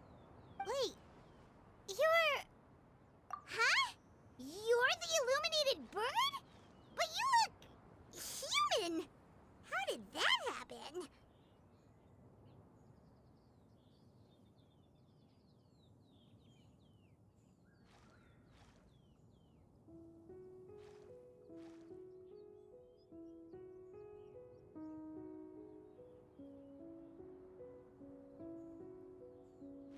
Oh, donning human form is scarcely any test of one's abilities. As for your confusion, one merely had no reason to indulge such inclinations before. So, you're indulging now because? Well, one has made plans to pay a visit to some disciples at Liyue Harbor. Taking on a human form for such a trip is simply a way to make matters less conspicuous. You? Worrying about keeping a low profile? You're the one who likes to pop up out of nowhere all over the place! In fact, Paimon can think of several examples, like that time when you suddenly appeared on top of a roof without any warning, or...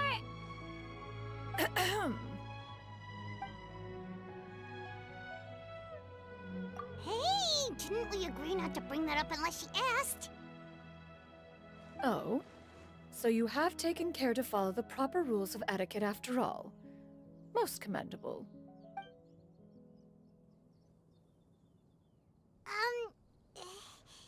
Well, this is all Paimon's got. You don't One has never found oneself lacking in basic comforts.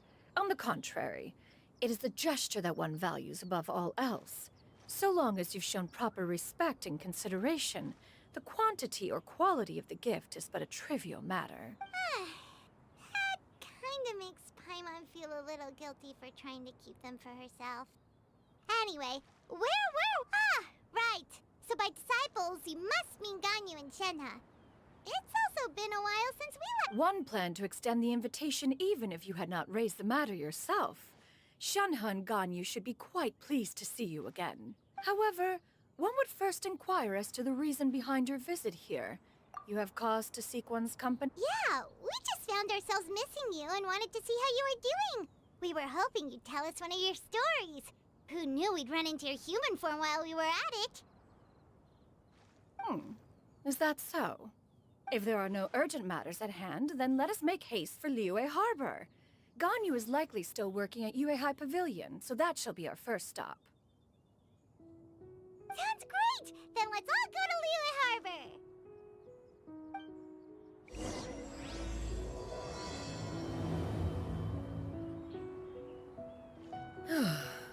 Ganyu has been quite busy with work as of late.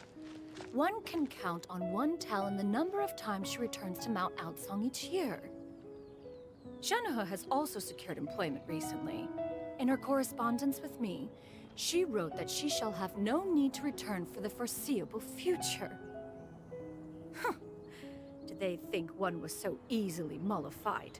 One shall investigate everything with one's own eyes and decide for oneself if their living conditions are satisfactory.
We're almost at Weihai Pavilion! Hey, do you think Ganyu will be shocked to see Cloud Retainer like this? Guess we have no idea if Shenoha and Ganyu have ever seen her in this form before. Wait, where did she go? Why are you just standing there, Cloud Retainer? Quietly now. One shall stay here. You two can go and meet with her. But why? Isn't it better if we all go together? If one were to proudly proclaim one's presence, Ganyu would surely profess herself otherwise unoccupied and drop everything to attend to one's visit. One fears that would only result in her staying up all night to make up for lost time. One does not wish to trouble her. Conversing vicariously via you two shall suffice. Do remember to inquire as to her recent well-being. Again, do not mention one's presence here. Fair enough. Makes sense. Alright then, we'll just pass on your regards and... Cloud Retainer? Oh! Busted. Is that lady someone you know, Ms. Ganyu? She is indeed. I'm sorry, Huixin, but could we delay the upcoming meeting for a little bit? I believe my schedule today is quite full. Although, perhaps I could move some work to later in the evening. Oh, not to worry, Miss Ganyu. I'll make the necessary arrangements right away. Thank you, Huixin.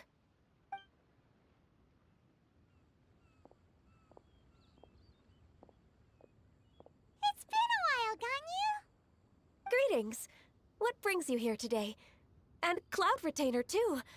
It's been quite some time since I last saw you in this form. You are quite mistaken. One is not acquainted with this Cloud Retainer of whom you speak. One is simply a mere mortal passerby.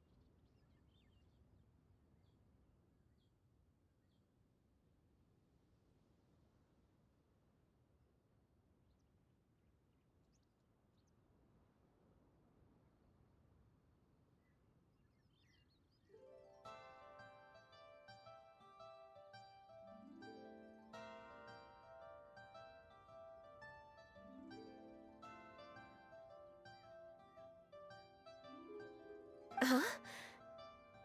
Seems she's not buying it. That was but a simple test.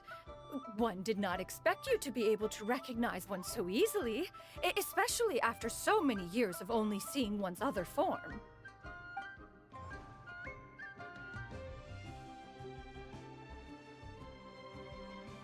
But recognizing you is, my responsibility as your disciple.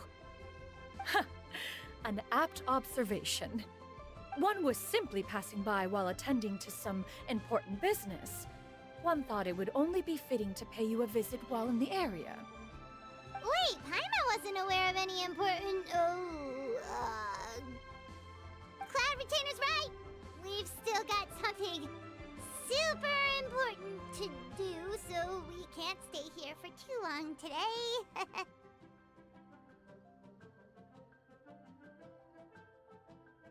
Oh, is that so? But it's been so long since we last saw each other. One simply desired to see you and had no intention of interrupting your work. A quick conversation should suffice for today. A more involved reunion should wait until you find yourself less occupied. I understand. That should be fine. While one acknowledges the amount of work that you have to deal with every day, one must also remind you to rest. Though Adepti blood flows through your veins, excessive exhaustion will still cause grave harm to your body. It still makes one nostalgic to see you as you are now, respected and independent. When you were young, you oft begged one to cuddle you to sleep when you suffered from nightmares. Cloud Retainer! Stop! If you insist. We are running short on time regardless, so one will refrain from going into each and every story. Why don't you continue your conversation? One shall simply stand by and listen.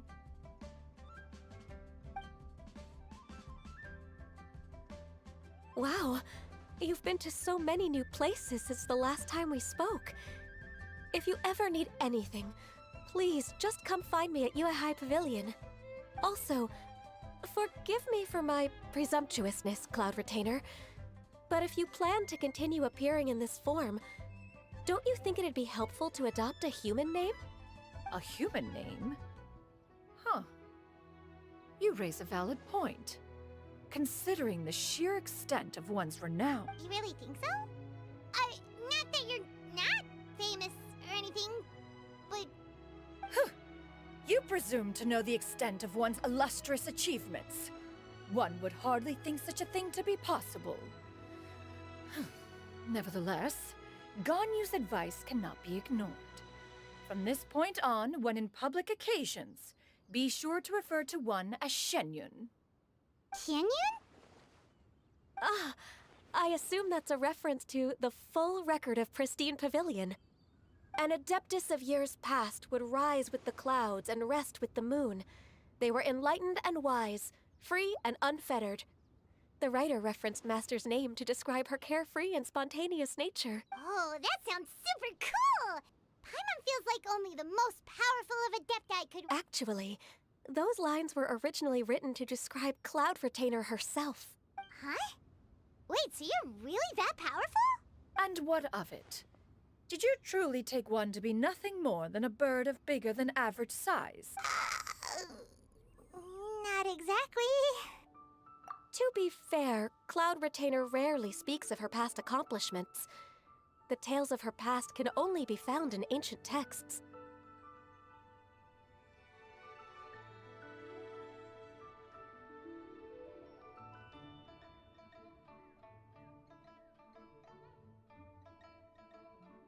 It is said that once, a long, long time ago, there was a severe drought in Liyue.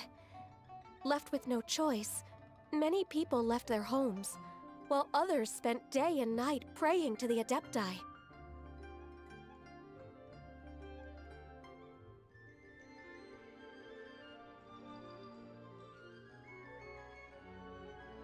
Although I did not live through such tragedy, simply reading about it is enough to gain a visceral understanding of all the pain and desperation during that time. On top of the drought, A noxious gas also began to spread through the land.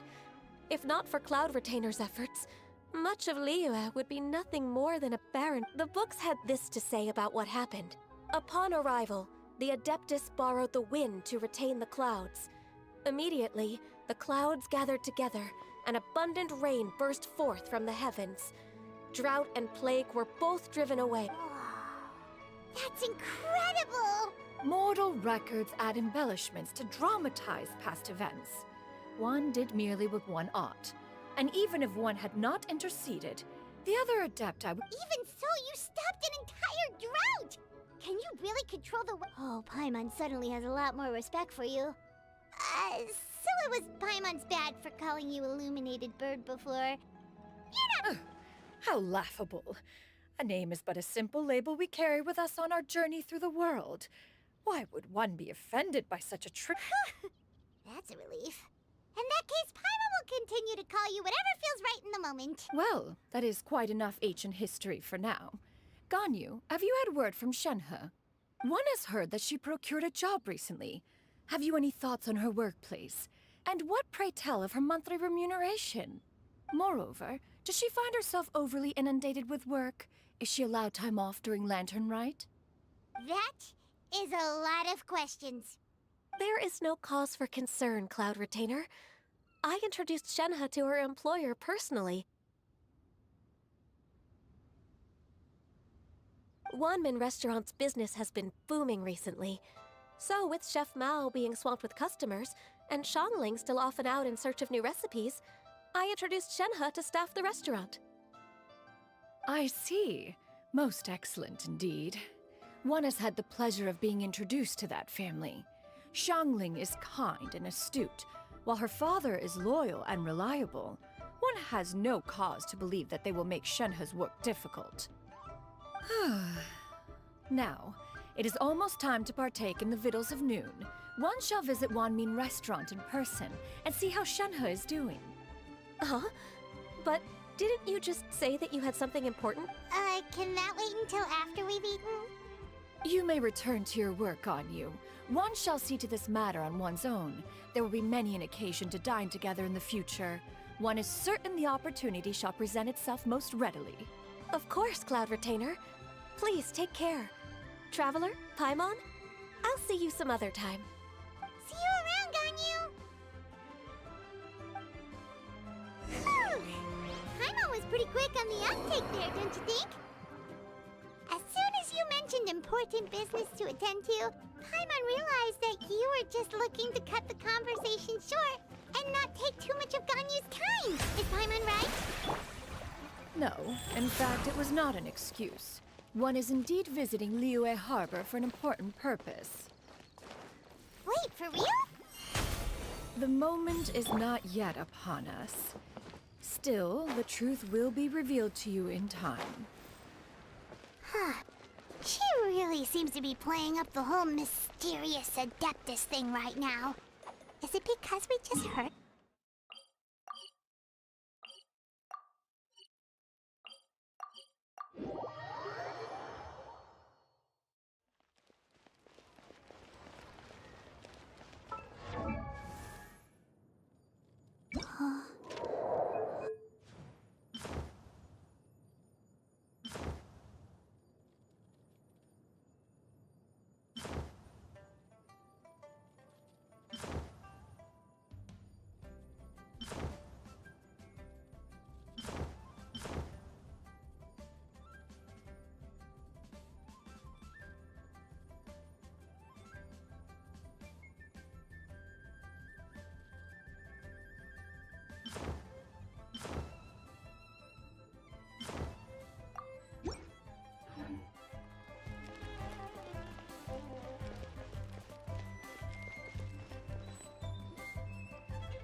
You get what I'm saying, right?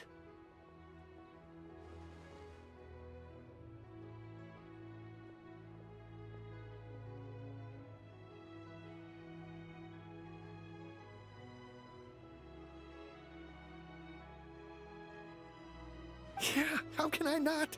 Not even fine food is enough to distract from the presence of a fine lady, eh? I'm far more interested in getting her details than ordering any dishes. Hey, how about you ask her?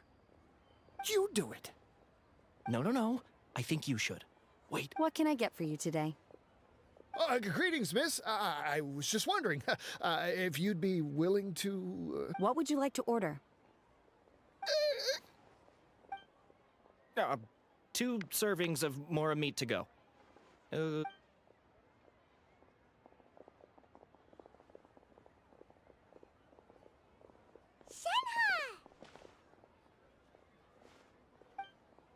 Welcome. It's been a while. May I take your order? Don't welcome us as guests and greet us as old friends in the same line. It's weird. Mm-hmm. Oh, and this is? This is Miss Xinyan. Master? Huh. One does not recall ever revealing this form to you before. How were you able to ascertain one's true identity with such... I've trained and lived with Master for more than 10 years. I would recognize you no matter what form you take.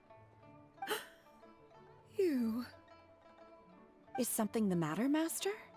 Hardly. Hardly. One simply learned of your employment from your letter and came to check on your well-being. And check out the great food, too! Indeed. It's almost lunchtime. My apologies. I'm still on the clock and can't talk for very long. Well, if it isn't the Traveler in Paimon, are you here for Shenhe? The lunch rush isn't in yet, Shenhe. So I've got things covered for now. Go ahead, sit down and enjoy some time with your friends. I'll let you know if things pick up. Thank you, Chef Mao.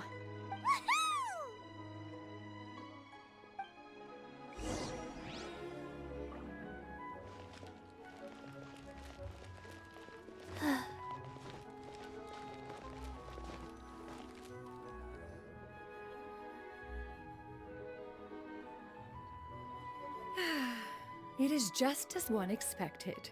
The owner of Wanmin Restaurant is indeed a most reasonable and accommodating human. Still, the work here entails dealing with quite a varied group of people. Has this been difficult for you, Shenhe? It's been manageable so far. I sometimes run into strange people, but I have figured out a way to deal with them. Seems like you've been making progress. So by dealing... First, I try to talk sense into them. If that doesn't work, I threaten them with violence. At this point, they usually decide they are in favor of a civil conversation.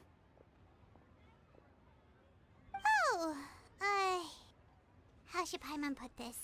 Oh, a sensible plan. One is gladdened to see you integrate so well into human society. And you, Master? How have you been?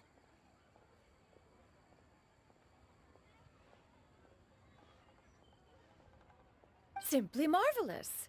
Though Mount Outsong has scarcely enjoyed your presence recently, one has hardly found the pleasure of one's own company to be lacking.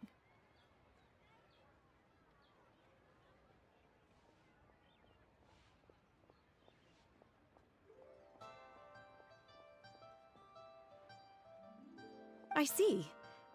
Just as expected of Master.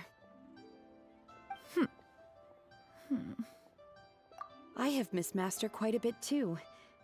Even though work has been busy lately, I've already had a conversation with Chef Mao about taking some time off soon to visit Master.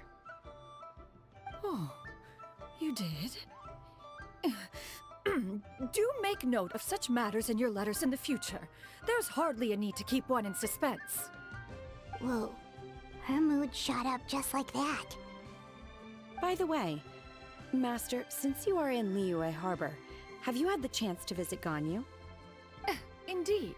She is similarly preoccupied with her work. There was time only to exchange a few simple pleasantries. Ganyu told us the story of Cloud Retainer's name. It was amazing. We never knew how powerful she was before. I see. In that case, allow me to also share a story about Master's past. Oh? Is that a problem, Master? I believe this to be a good topic of conversation. No, not a problem. One was simply caught off guard. But no matter. Please, proceed. One is most curious to see how much of one's own conversational prowess you possess. Master once participated in a race against Mooncarver. After Mooncarver lost, he insisted that Master's ability to fly gave her a natural edge in such a contest. In response, Master agreed to forego flying in return for being able to use one of her devices in the race. Mooncarver accepted, only to find Master with a brand new device on the day of the contest. Huh. What kind of It was a mechanical vehicle made out of iron. What was it called again? Oh, an electro-powered bicycle? Oh, you refer to the bicyclical Thunderflashmobile. One spent 49 days conceptualizing and crafting it. It need only be infused with adeptal energy, and it can cover thousands of miles in one day. Oh, it boggles the mind why Mooncarver ever supposed he might best me in a contest of locomotion. Though he sprinted with all his might, he could barely keep up. Alas, the one flaw of my mechanism lay in its weakness against mountainous terrain. One was thwarted mere seconds from victory, when it was thrown off course and failed to make it across the final stretch. Truly a most unfortunate... Master, that was the end of that story. Is that so? With you gone, one has seldom felt the desire to call upon those old fossils for another contact. Have you been lonely, Master? Lonely? At one's age, entire human generations come and go in the blink of an eye. 'Tis a most foreign sentiment. The mere mention of it is preposterous.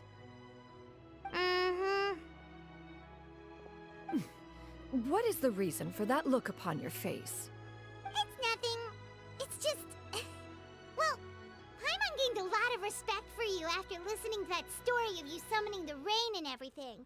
But all it took was a few words out of your mouth and it's like you're back to being that illuminated bird again. I was just a little bit confused. Which one of the two is the real Cloud Retainer? To me, they are both, Master. One is the master that's widely revered by the people, while the other is the master that I respect and adore. One finds oneself exalted yet again with sweet words of praise and flattery of a most extravagant nature. You chose to exalt... This is not to say that your words paint an inaccurate picture. One has always lived by a single ideal. Eschew all... She got like... What, 2 sentences of flattery from her disciple? And it's as if her ego is about to burst. Do you have any empty tables?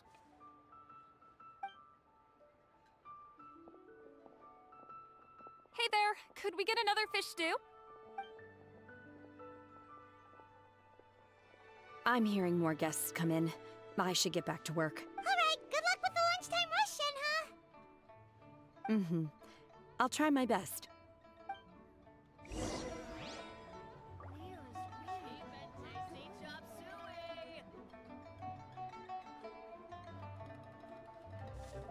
So much yummy food! Paimon's gonna feast! One is fond of all kinds of delicacies and delights in a multitude of flavors. The dishes here demonstrate no shortage of culinary skill. Their unique flavor profile has left one more than satisfied. In fact, one has been struck by quite the fit of inspiration. Everything's so tasty! A bit too hot at times, but still super tasty. I'm sorry, miss, but our tables are full. Shall we try somewhere else, Granny? But it smells so delightful. Can we really not eat here? Well, you could always check with some of the other guests and see if anyone's happy to share. Okay, I'll ask around.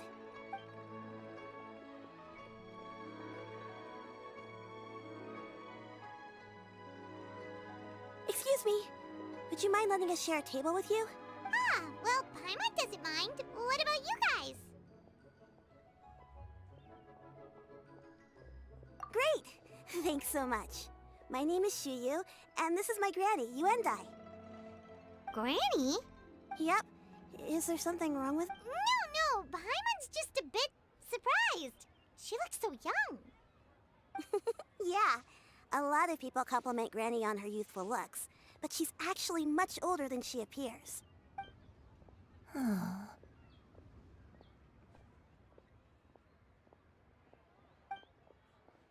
Granny, why don't you take a seat? Come on, it's not polite to stare. Huh. Have we met before? No. Tis a fated meeting, then. Please, take a seat. What would you like to eat, Granny? I can order for you. I want braised earthworms. They always pop up out of the ground after a rainstorm. No, no, not this again. Granny, there's no braised earthworms on the menu. Braised earthworms? Well, that sounds weird. Do people... Right, that's what Paimon was thinking too. Need any help? Help? Oh, do you mean with Granny? Thanks, that's nice of you to offer. Granny has pretty bad dementia, so her memory's getting worse all the time. Actually, her memory's been bad ever since I was little. But it's gotten so bad lately that I even have to remind her who I am every morning.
They died young.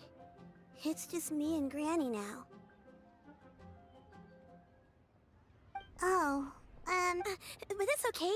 Don't feel bad. Granny loves me a lot, and I love her a lot too. Sure, it's hard at times, but you just gotta make the best of the life you've got. Wow, you're really tough for your age, kid. You're too kind. And me? Oh, what about me? You're tough too, Granny. Plus, you're really gentle, and you're always there for me.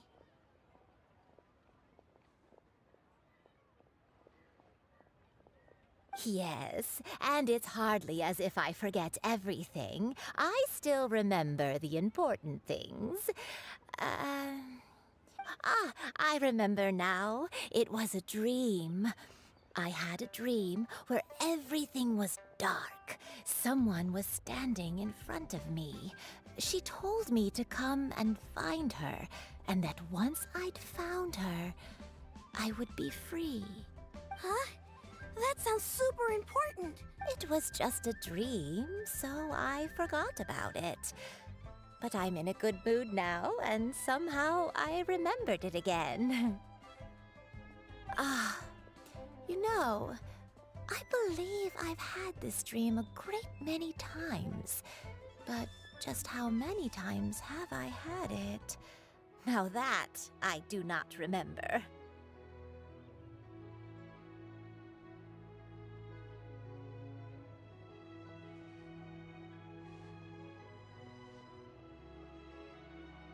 Wait, so you have a reoccurring dream where someone's talking to you? That sounds spooky. Oh, does that mean you're possessed?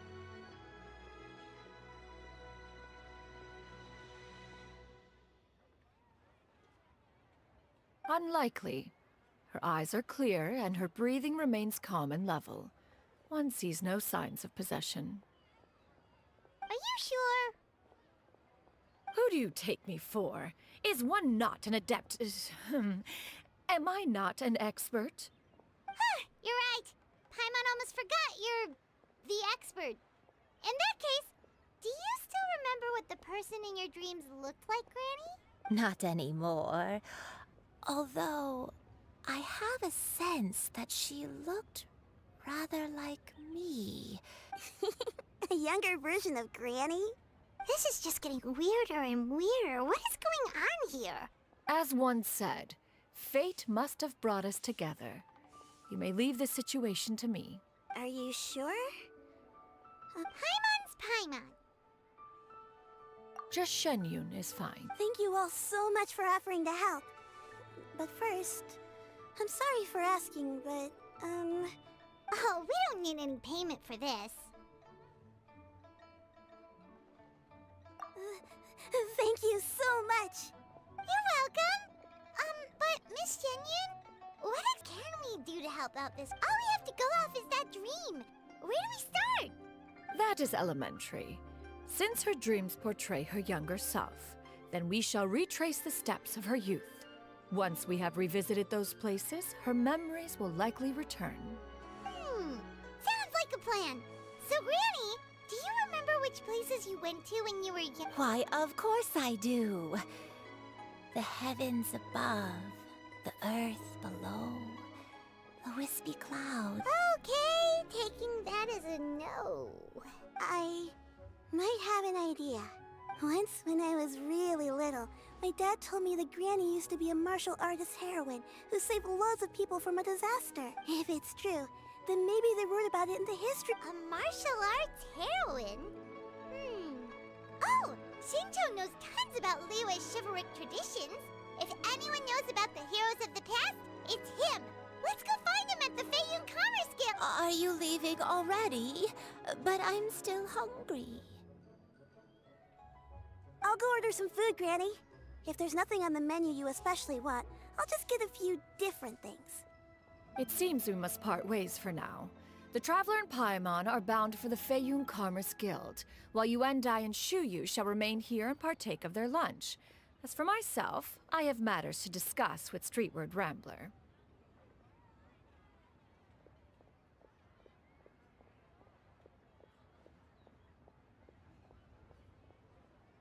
Street word rambler? Oh, you mean Madam Ping! Precisely. Let us meet at Yujing Terrace once you are ready.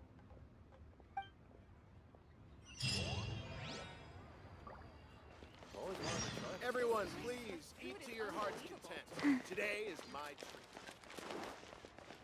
Faster? Okay, faster.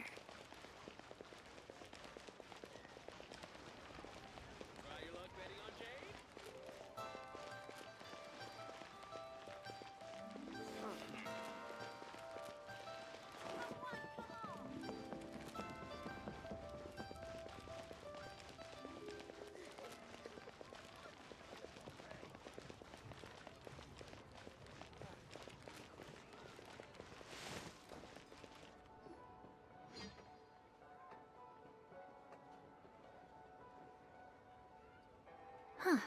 It's you two. What brings you here?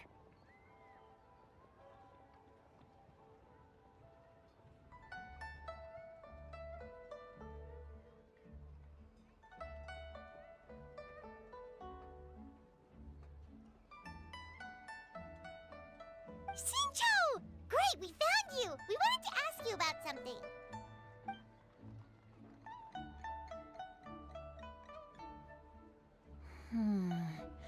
That's not a whole lot of information to go off of. I don't know if I can say for sure.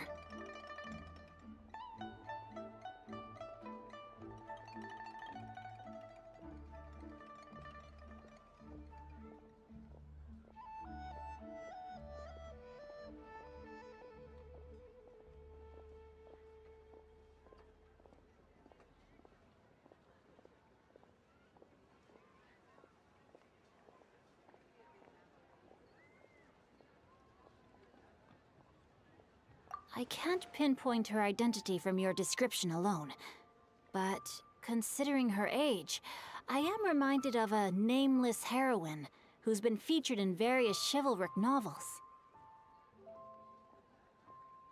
Nameless heroine?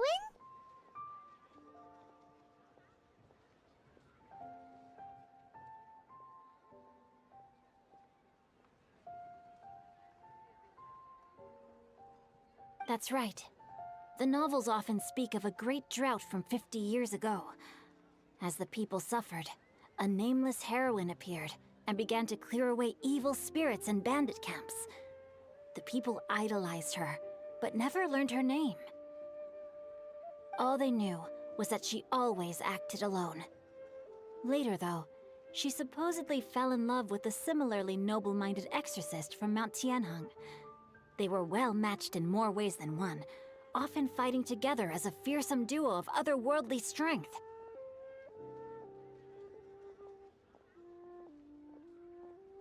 After the drought ended, the heroine and the exorcist left the public eye and began living a reclusive life in the mountains. All that remained were tales of her incredible accomplishments.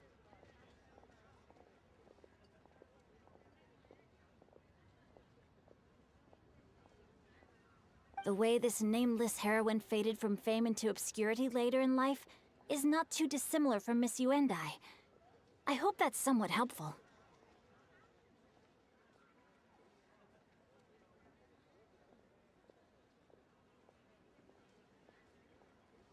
Thanks a lot, Shincho. We knew it'd be worth talking to you. It's nothing at all. Just something I came across while reading. I did do a bit of extra research on her story, but it was just out of personal curiosity.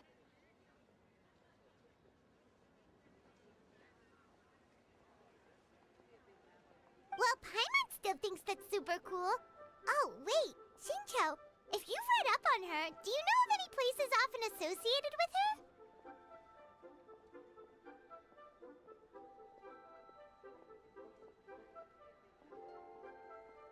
Let me think.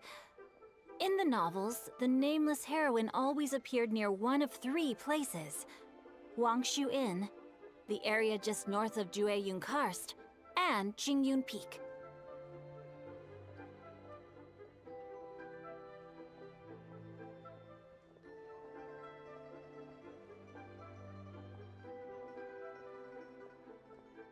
Perhaps the real-life heroine who inspired the character was also often seen near those three places.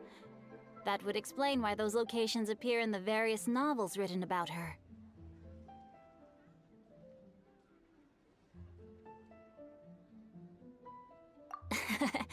You're welcome. To be honest, I found some parts of the story confusing when I first came across it. If Miss Yuendai was indeed the original inspiration for the character, she may just be able to help me put the pieces together.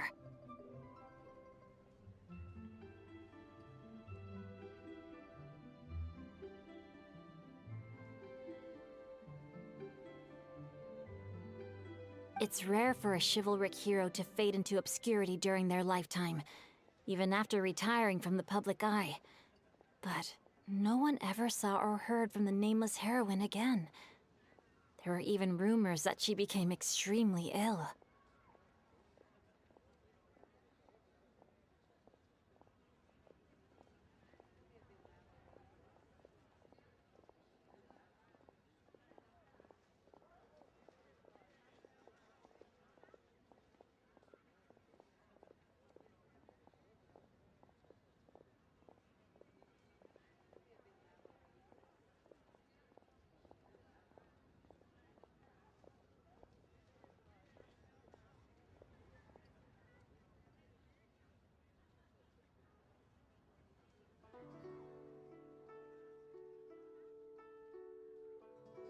I've never understood why someone would go to such lengths to erase themselves from public memory.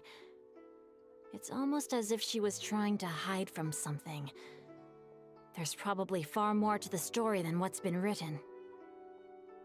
We'll be sure to tell you if we manage to uncover the truth.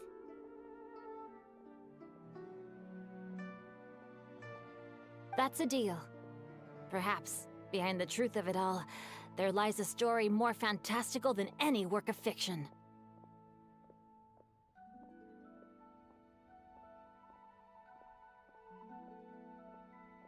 Paimon feels like we just learned so much from Xingqiu. A drought, a nameless heroine, a life of seclusion.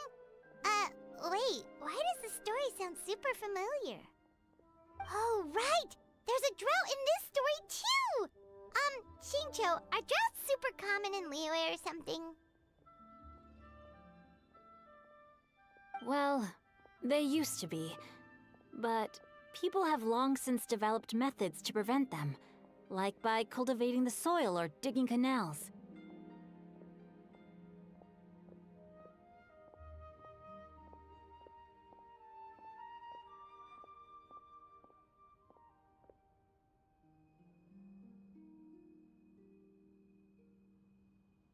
So while droughts do happen from time to time, they are rarely regarded as true disasters. The drought 50 years ago is probably one of the worst we've had in the last several centuries.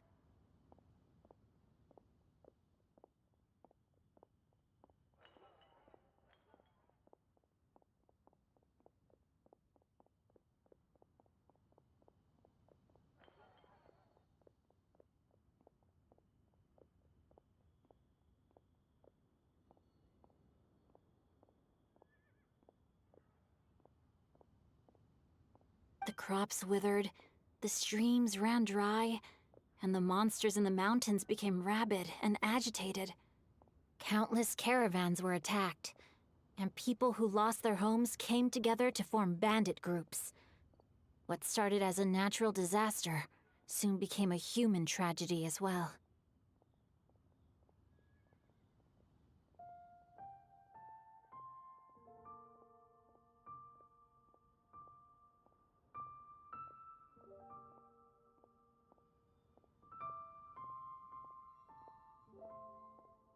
That sounds awful.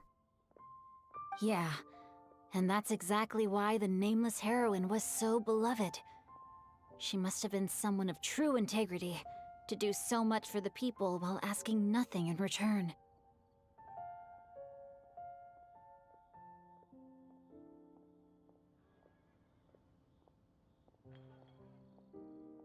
Still, as terrible as that drought was, it was nothing compared to the truly calamitous disasters that befell this land in ancient times.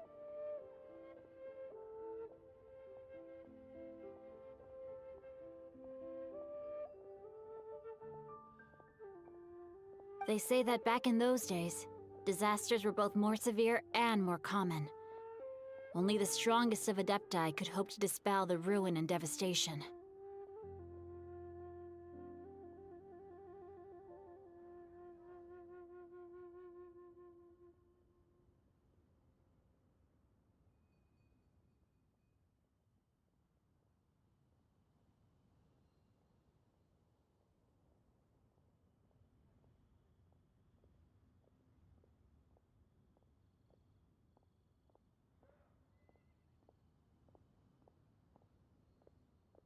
Do you have any other questions? We're good for now. We're just going to head back and meet up with Miss Yen. Paimon hopes that Granny Yuendai will be able to remember more of her past. She used to be a great hero who saved many people. So sad that she can't recall any of it. Anyway, we'll be off now. See you some other time, Xingqiu. Thank you. It's no problem at all. Safe tra-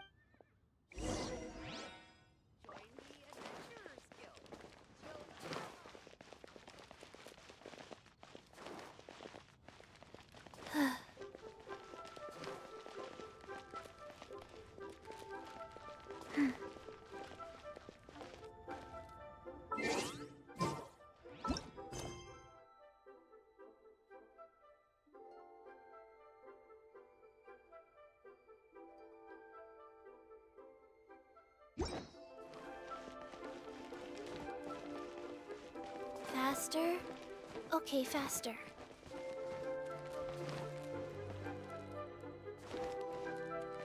Huh.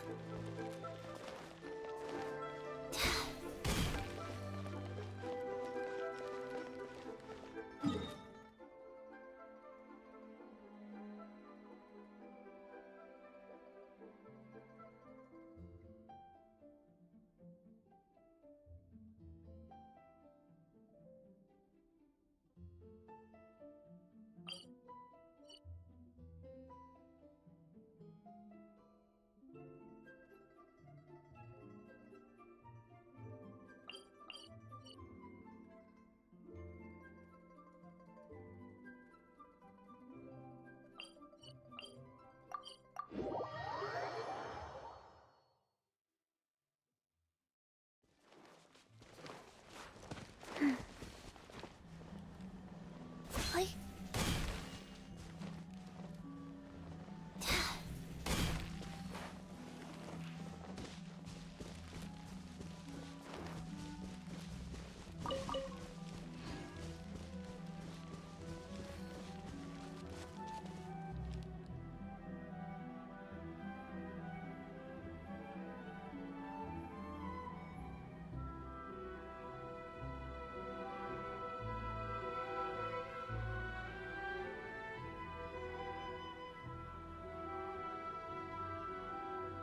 One, two, breathe.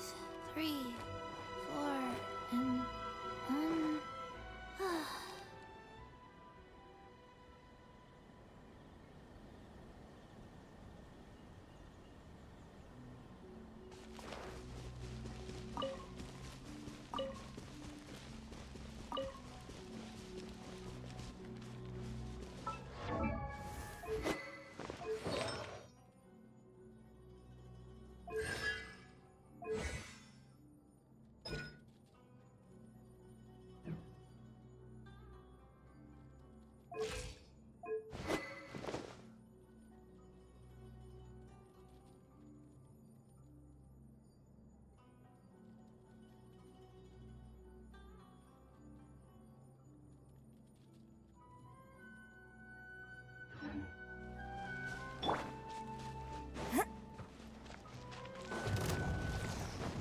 And step.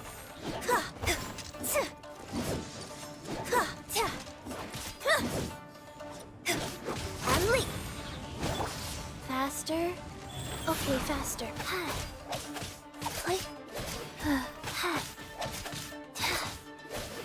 Shower me with breath.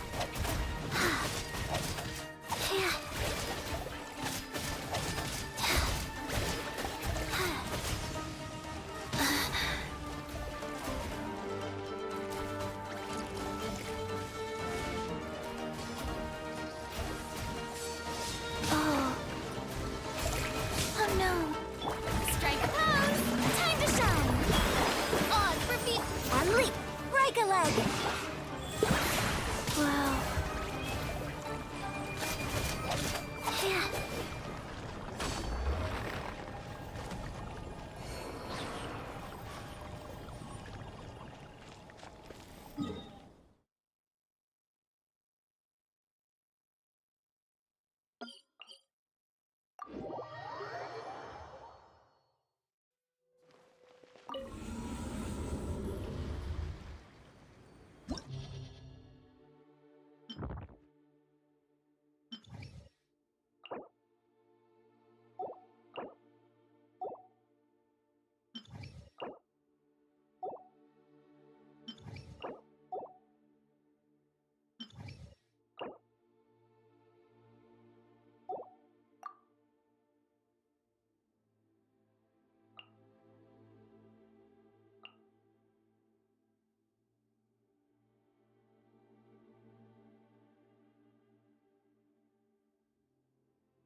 Faster. Let my name echo in song! And leap! You're grand now! Rise. Orders given. Orders received.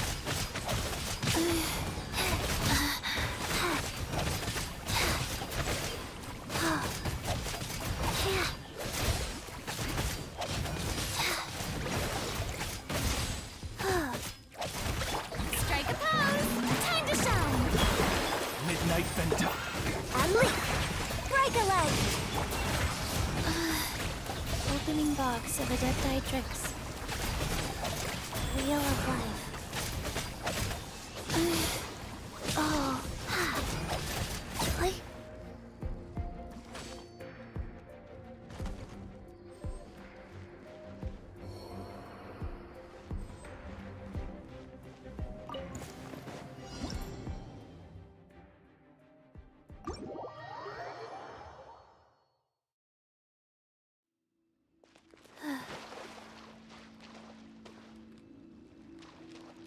Faster? Okay, faster.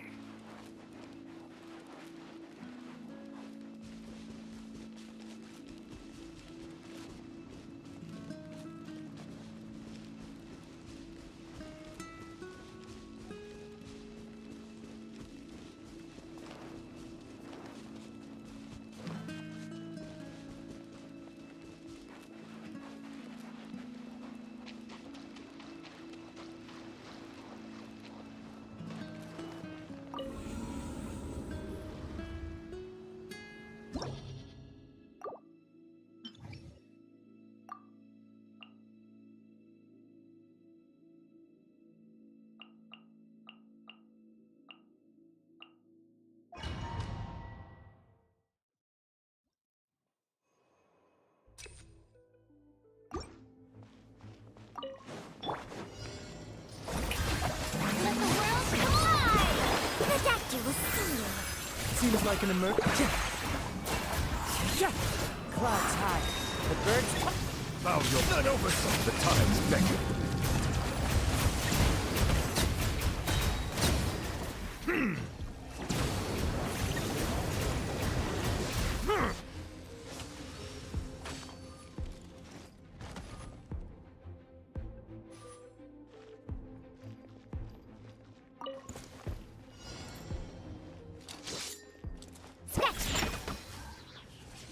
Take this! Let's go, let's go!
Так, все, дорогие подписчики, на этом наш стрим заканчивается. Можно теперь вырубать.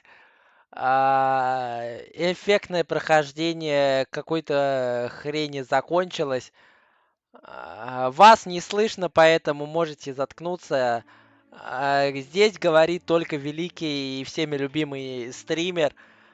Всем пока. Под этими шоу-кейсами в бездне мы закончим. Вернемся завтра. Все, пока.